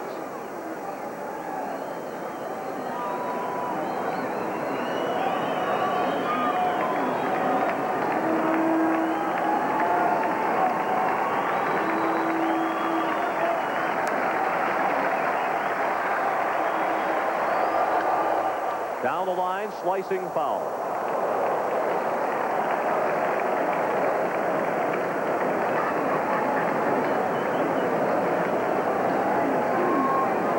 You could hear the collective sigh of relief as that ball drifted just to the foul side of the line. Juan Guzman pitching like Cy Young today. And a sigh of relief from Cito Gaston, too. Very well could have been the Cy Young Award winner this year had it not been for the injury. Tapped weekly foul. Oakland and Milwaukee have now gone to the bottom of the 7th in Oakland. The Athletics still leading 5-2. Cito Gaston not checking on that score or flipping the channel trying to find that game. He was conversing and looking at his bullpen. Cito Gaston, one of 10 managers to take over in mid-season and win a division or pennant. He did it in 1989. Trying to win his 3rd in 4 years. Phillips weakly down to first. Guzman stepped in front of Olerud, and that's a fitting way to end the inning. Guzman's done a lot of it himself this afternoon. Why not end the 8th in that fashion? Another step toward the AL East title for the Blue Jays as we go to the bottom of the 8th. 3-0 Toronto.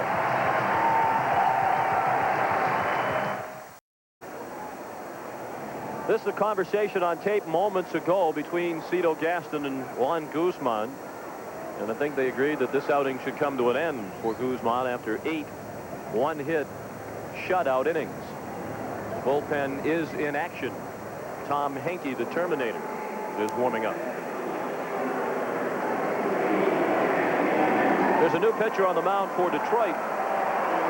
The 4th Tiger hurler of the afternoon is right-hander John Kiley. 38th appearance of the year, and he's done a good job. He's a rookie, one, as we said earlier, 1 of 5 that have pitched for Detroit this year. And like Haas and Doherty and Knudsen, Groom, he's done a good job. Kiley is a native of Boston, working to Candy Maldonado, who was 0 for 3 today with 2 strikeouts.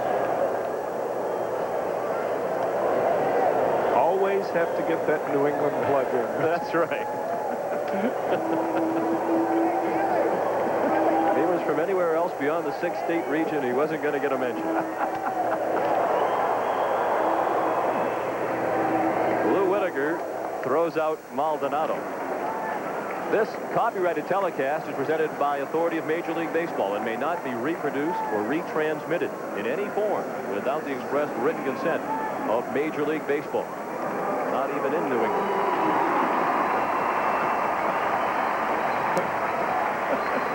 Kelly Gruber, the batter.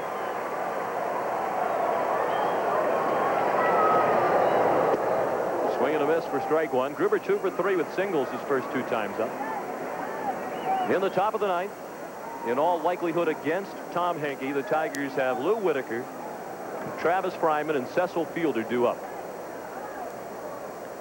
Beyond that, it's Tettleton and Deere. So work to be done for the Blue Jays in the top of the ninth.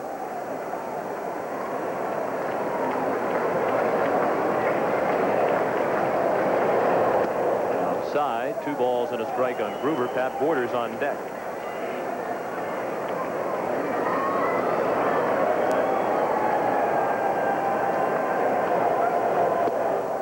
Two and two.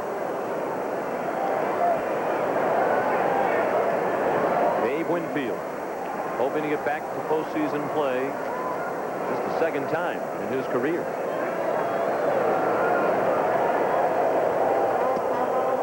Full count now on Gruber.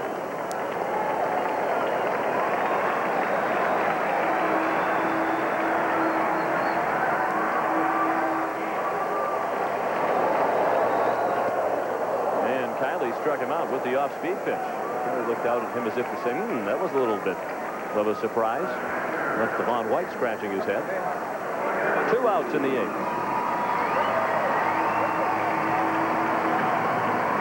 The lead on Broadway and the man of La Mancha was John Kiley. I'll tell you, if the Blue Jays get to the World Series this year, they will be the men of La Mancha. And that's what this crowd and this town is hoping for. Pat Borders, 0 for 3 today.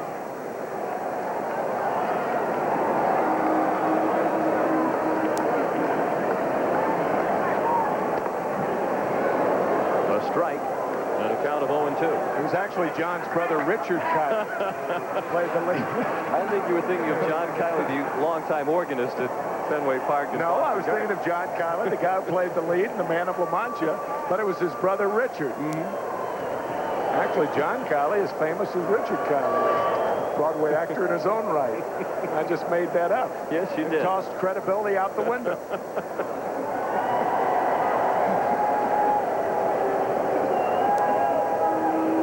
1-2 on Borders with 2 outs and the bases empty.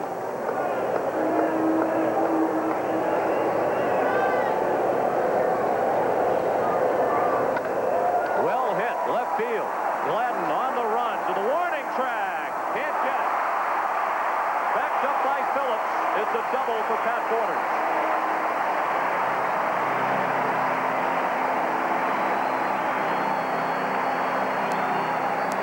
Pat trying to take one more step toward the impossible dream.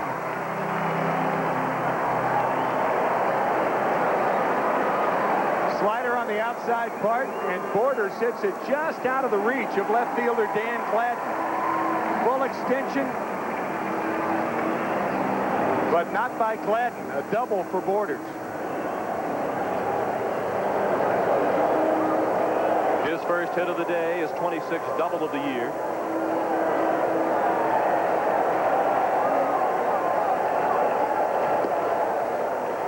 Tiger bullpen has been effective. 6 of the 8 Toronto hits were off the starter David Haas in his 4 2/3 innings. They haven't found a way to get Manuel Lee out yet today. He's walked twice and singled and scored a run. That's a strike and a count of a ball and a strike.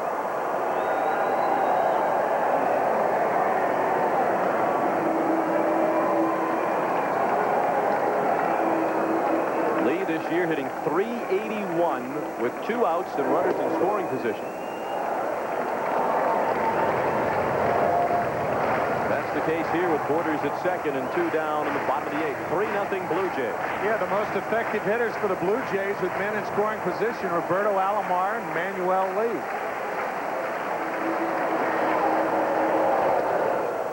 For a long time, the Blue Jay shortstop was known as Manny Lee here in Toronto. He went home to the Dominican Republic after a season. His mother said, "How come they always call you Manny Lee? For your whole life you've been Manuel." And he said, "Well, I don't know. They started calling me that when I arrived there, and I never bothered to change it." She said, "Well, I think you ought to ask them to change it." So Manuel very politely asked the media people here in Toronto to follow Manuel, and they have.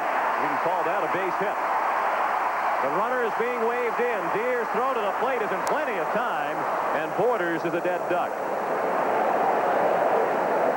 So the Blue Jays denied in their bid for an extra run as we go to the 9th. It is still the Blue Jays 3 and the Tigers nothing.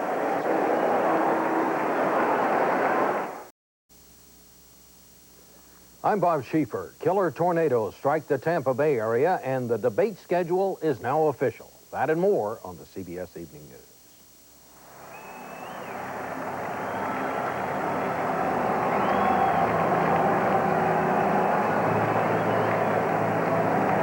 We welcome those of you who've been watching the ball game between Oakland and Milwaukee to the Sky Dome in Toronto, Ontario, where the Blue Jays are on the verge of the American League East title. They bring a 3-0 lead in the top of the 9th inning. After 8 brilliant innings from Juan Guzman, who allowed just 1 hit, Tom Henke has come on to close it out. He saved last night's win over the Tigers that reduced the magic number to 1. Lou Whitaker leads off for Detroit. He's 0 for 3 this afternoon. Fryman and Fielder scheduled to follow Henke's first pitch, a ball high and tight.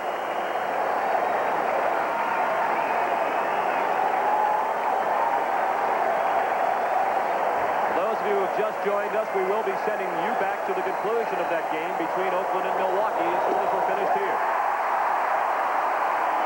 Tim McCarver has made his way toward the Blue Jay dressing room in the event that they do wrap it up here in the 9th inning. And certainly they're ready to celebrate. We'll hear from the victorious Blue Jays.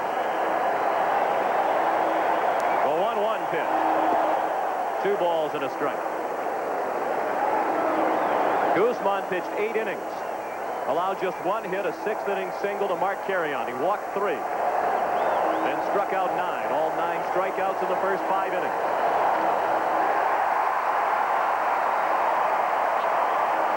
Dave Winfield on his 41st birthday,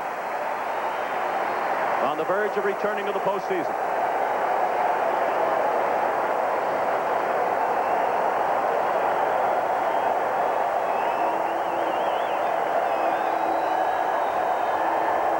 The 2-2 pitch. Tapped down to first. Overruled will play it himself, 1 out.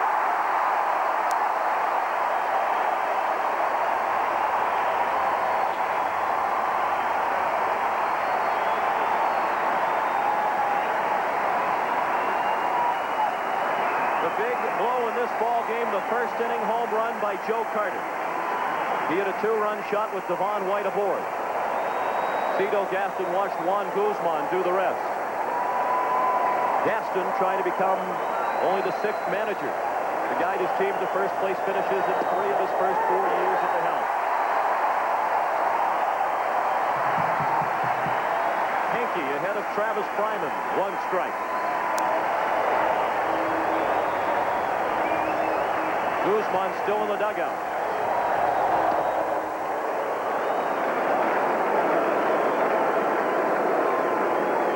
Fryman 0 for 3 today.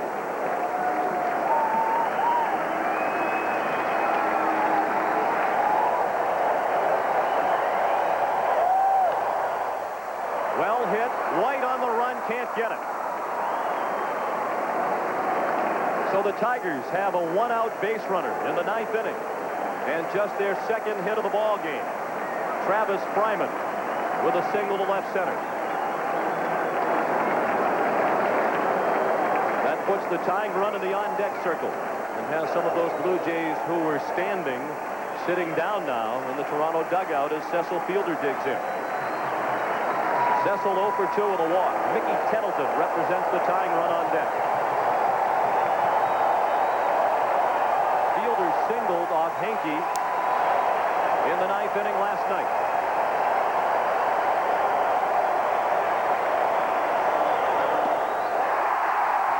And it was the forkball that did the damage for Henke in the 9th inning of last night's game when he faced Mickey Tettleton to end it.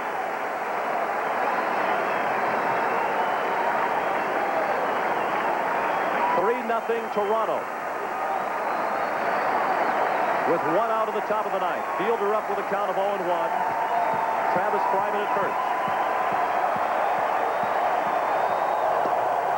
Borderline strike outside corner of the knee.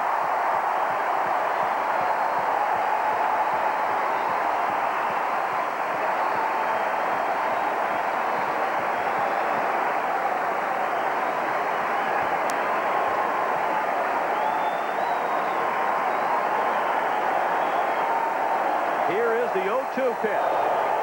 swing and a ball low and away.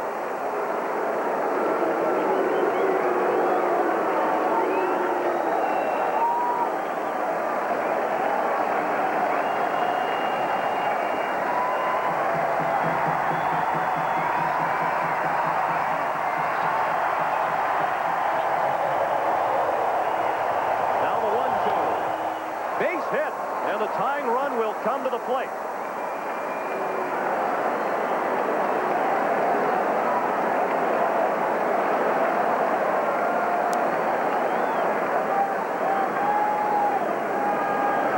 Tettleton with another shot at Tom Henke. Tettleton struck out ending last night's game as he represented the go-ahead run at the plate. The final last night was 8-7 Toronto. There's a pinch runner for Fielder down at first base. Skeeter Barnes on the run.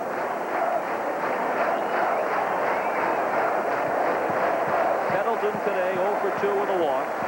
He has hit 2 home runs in his career against Tom Henke. He is 4 for 16 lifetime against Henke, including 2 round trippers.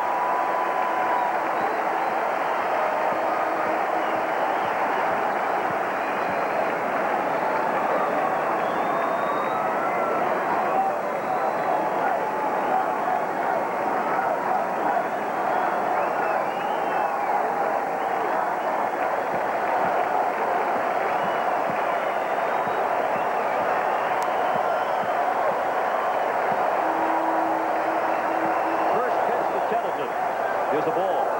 After last night's game that Henke saved for Jack Morris, Henke said, that was more pressure than I care to be under. Well, there's even more pressure here today. The Blue Jays win this ball game. They have won the American League East title outright in 1992. They lead 3-0 with 1 out in the top of the 9th.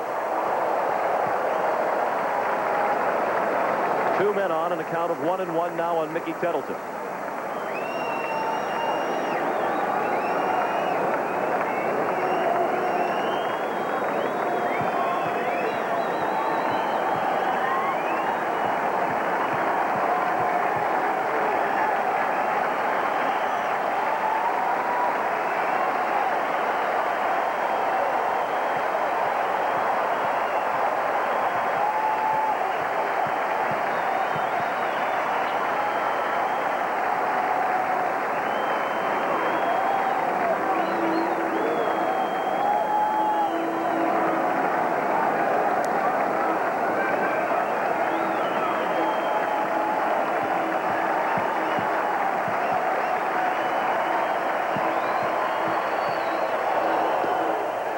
That's a strike. And a count of 1-2.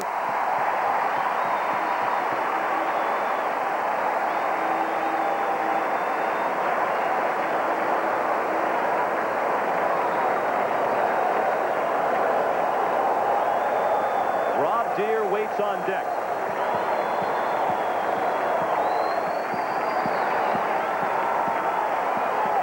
A 1-2 pitch. Just low. He got Tettleton with just that type of pitch last night. Low and out of the strike zone, and Tettleton chased it for the final out of the ball game. Fryman at second, the pinch runner Barnes at first.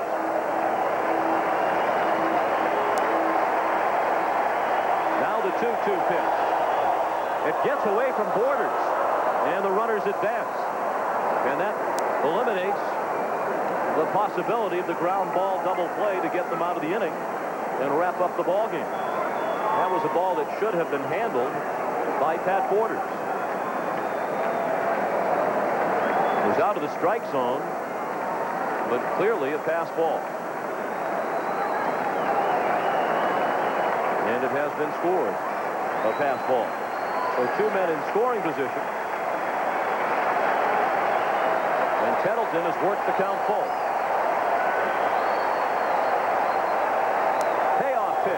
Ball 4. That puts the tying run on base and brings the go-ahead run to the plate.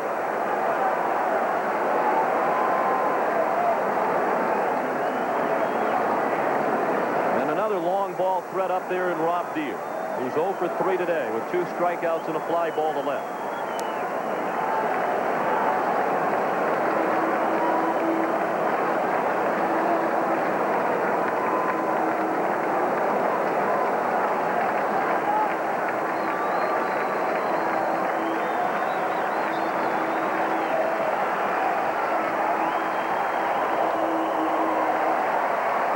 There is action now in the Toronto bullpen. Dwayne Ward has started throwing.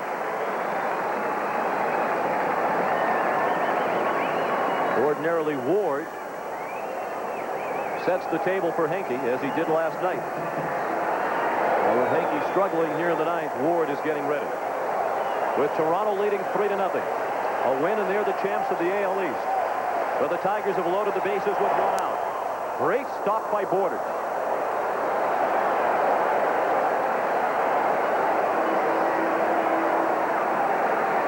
Travis Fryman is the lead runner. He's at third. The pinch runner, Skeeter Barnes, at second. He's running for fielding. He's at second, and Tettleton is at first. For Rob Deere, and Rob will wait. His pitching coach, Galen Cisco, goes to the mound.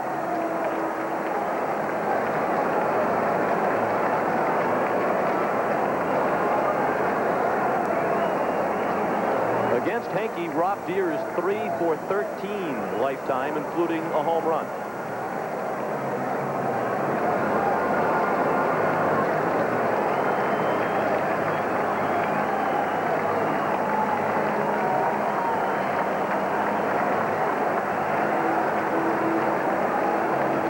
Oakland still leading Milwaukee 7-2.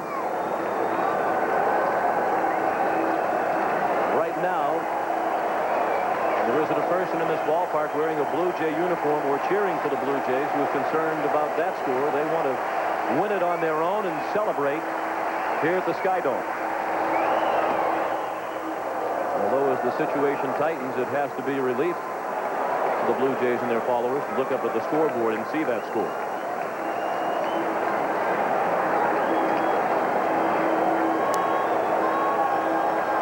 Two balls and a strike on Deere. Scott Livingstone on deck. 1 out, bases loaded, ninth inning, 3-0 Toronto, and that's ball 3. Now Borders out to the mound. Tough to give in to this man with a count of 3-1. One mistake and suddenly you're behind.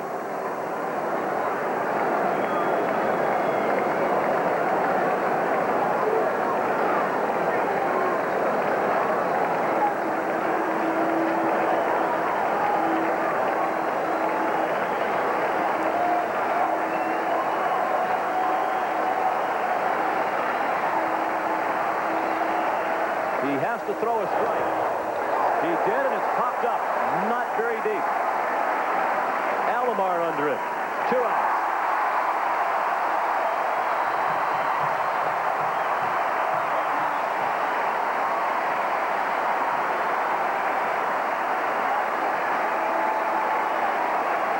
The Toronto Blue Jays are 1 out away from the American League East title in 1992.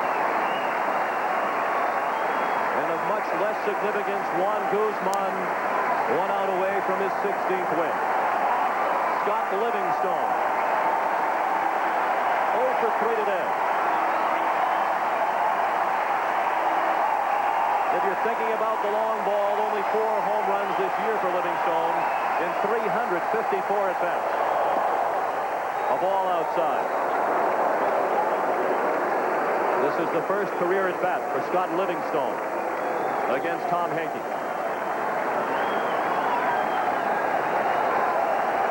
He's a .500 hitter this year with the bases full.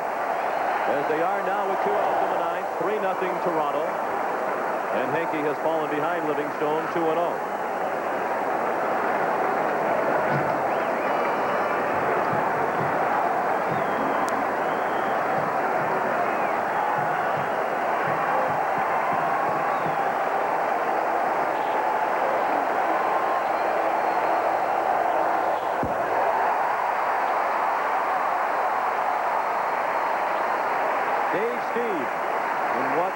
In all likelihood will be his last year as a member of the Blue Jays. Just a spectator now.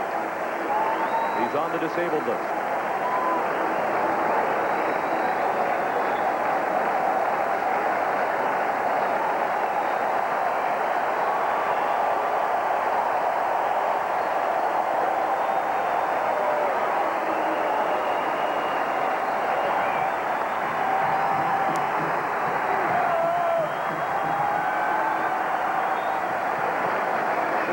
Save it for Guzman, it would be a career high save number 35 for Henke, and probably the most excruciating of his professional career.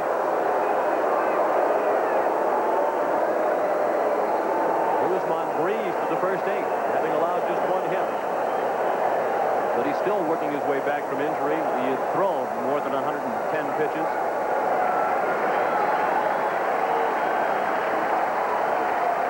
Decision was made to give the ball to Henke, but he has struggled for the first time in a long time in the 9th here today, including a bases-loaded walk that forces in the first Detroit run of the ball game and moves the tying run into scoring position. And Henke will not be around to pick up his career-high 35th save. With Dan Gladden due up, Cito Gaston on his way to the mound to summon Dwayne Ward. The RBI for Scott Livingstone, his 46th. It forced in Travis Fryman.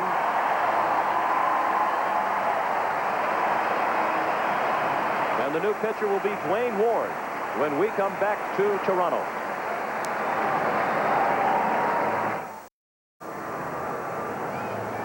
Sean McDonough with Tim McCarver back at the Sky Dome in Toronto, where the Blue Jays are still 1 out away from their 4th American League East crown. They're sweating it out here in the 9th. Dwayne Ward has been summoned to come to the rescue of Tom Henke. Henke pitched 2/3 of an inning and could not close out the Tigers. So Ward comes on looking for his 12th save. 3 of his 11 saves this year have come against Detroit. He's 3 for 3 this year in save situations against the Tigers. He's been busy of late. He's now worked in 8 of the last 10 games.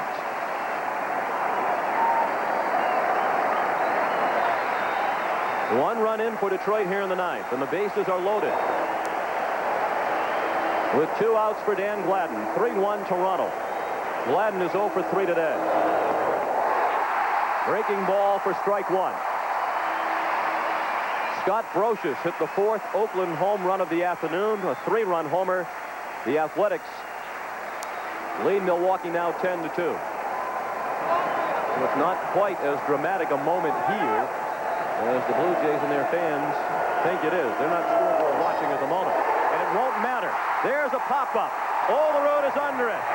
And the Toronto Blue Jays are the American League East champions in 1992.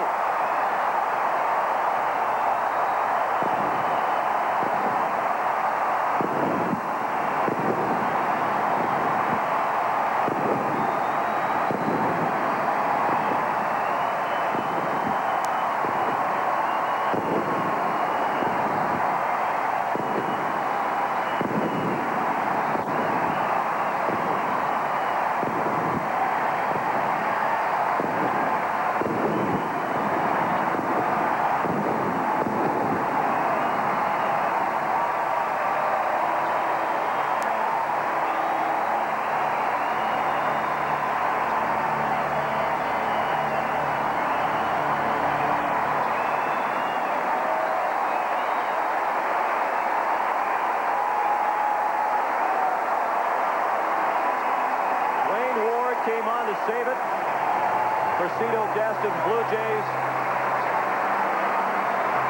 Toronto, the first American League East team to win back-to-back division titles since the New York Yankees did it in 1980 and 1981. And they'll meet Oakland in the ALCS beginning Wednesday night here in Toronto.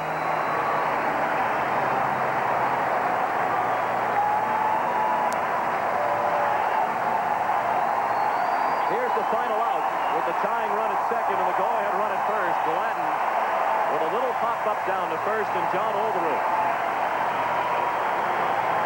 And the Blue Jays have won their 4th American League East crown in the history of the franchise. They've clinched all 4 of them at home. go down to the field and join Tim McCarver. Tim? All right, Sean, thank you very much, and I'm with Roberto Alomar. Bobby, is there any difference in this team this year and last year's team? Well, I think so. The difference is Winfield and Morris. You know, they help us a lot this year, and I think so that being the difference this year. Juan Guzman, have you ever seen him pitch a better game? I don't think so. He pitched a great game for us, and I think so. He was struggling a little bit after the injury, and now he did a great job when we need it. Do you feel like this club has more confidence going into the playoffs than they did last year? Yeah, we have more confidence this year. I think so this year, you know, the owners, they went and get some good free agency, and they're going to go all the way, so we're going to try to go all the way this year. Congratulations to you, Bobby. Thanks a lot for stopping by. The Toronto Blue Jays, winners of the American League Eastern Division. Now let's go back to Sean McDonough. Sean? This is CBS.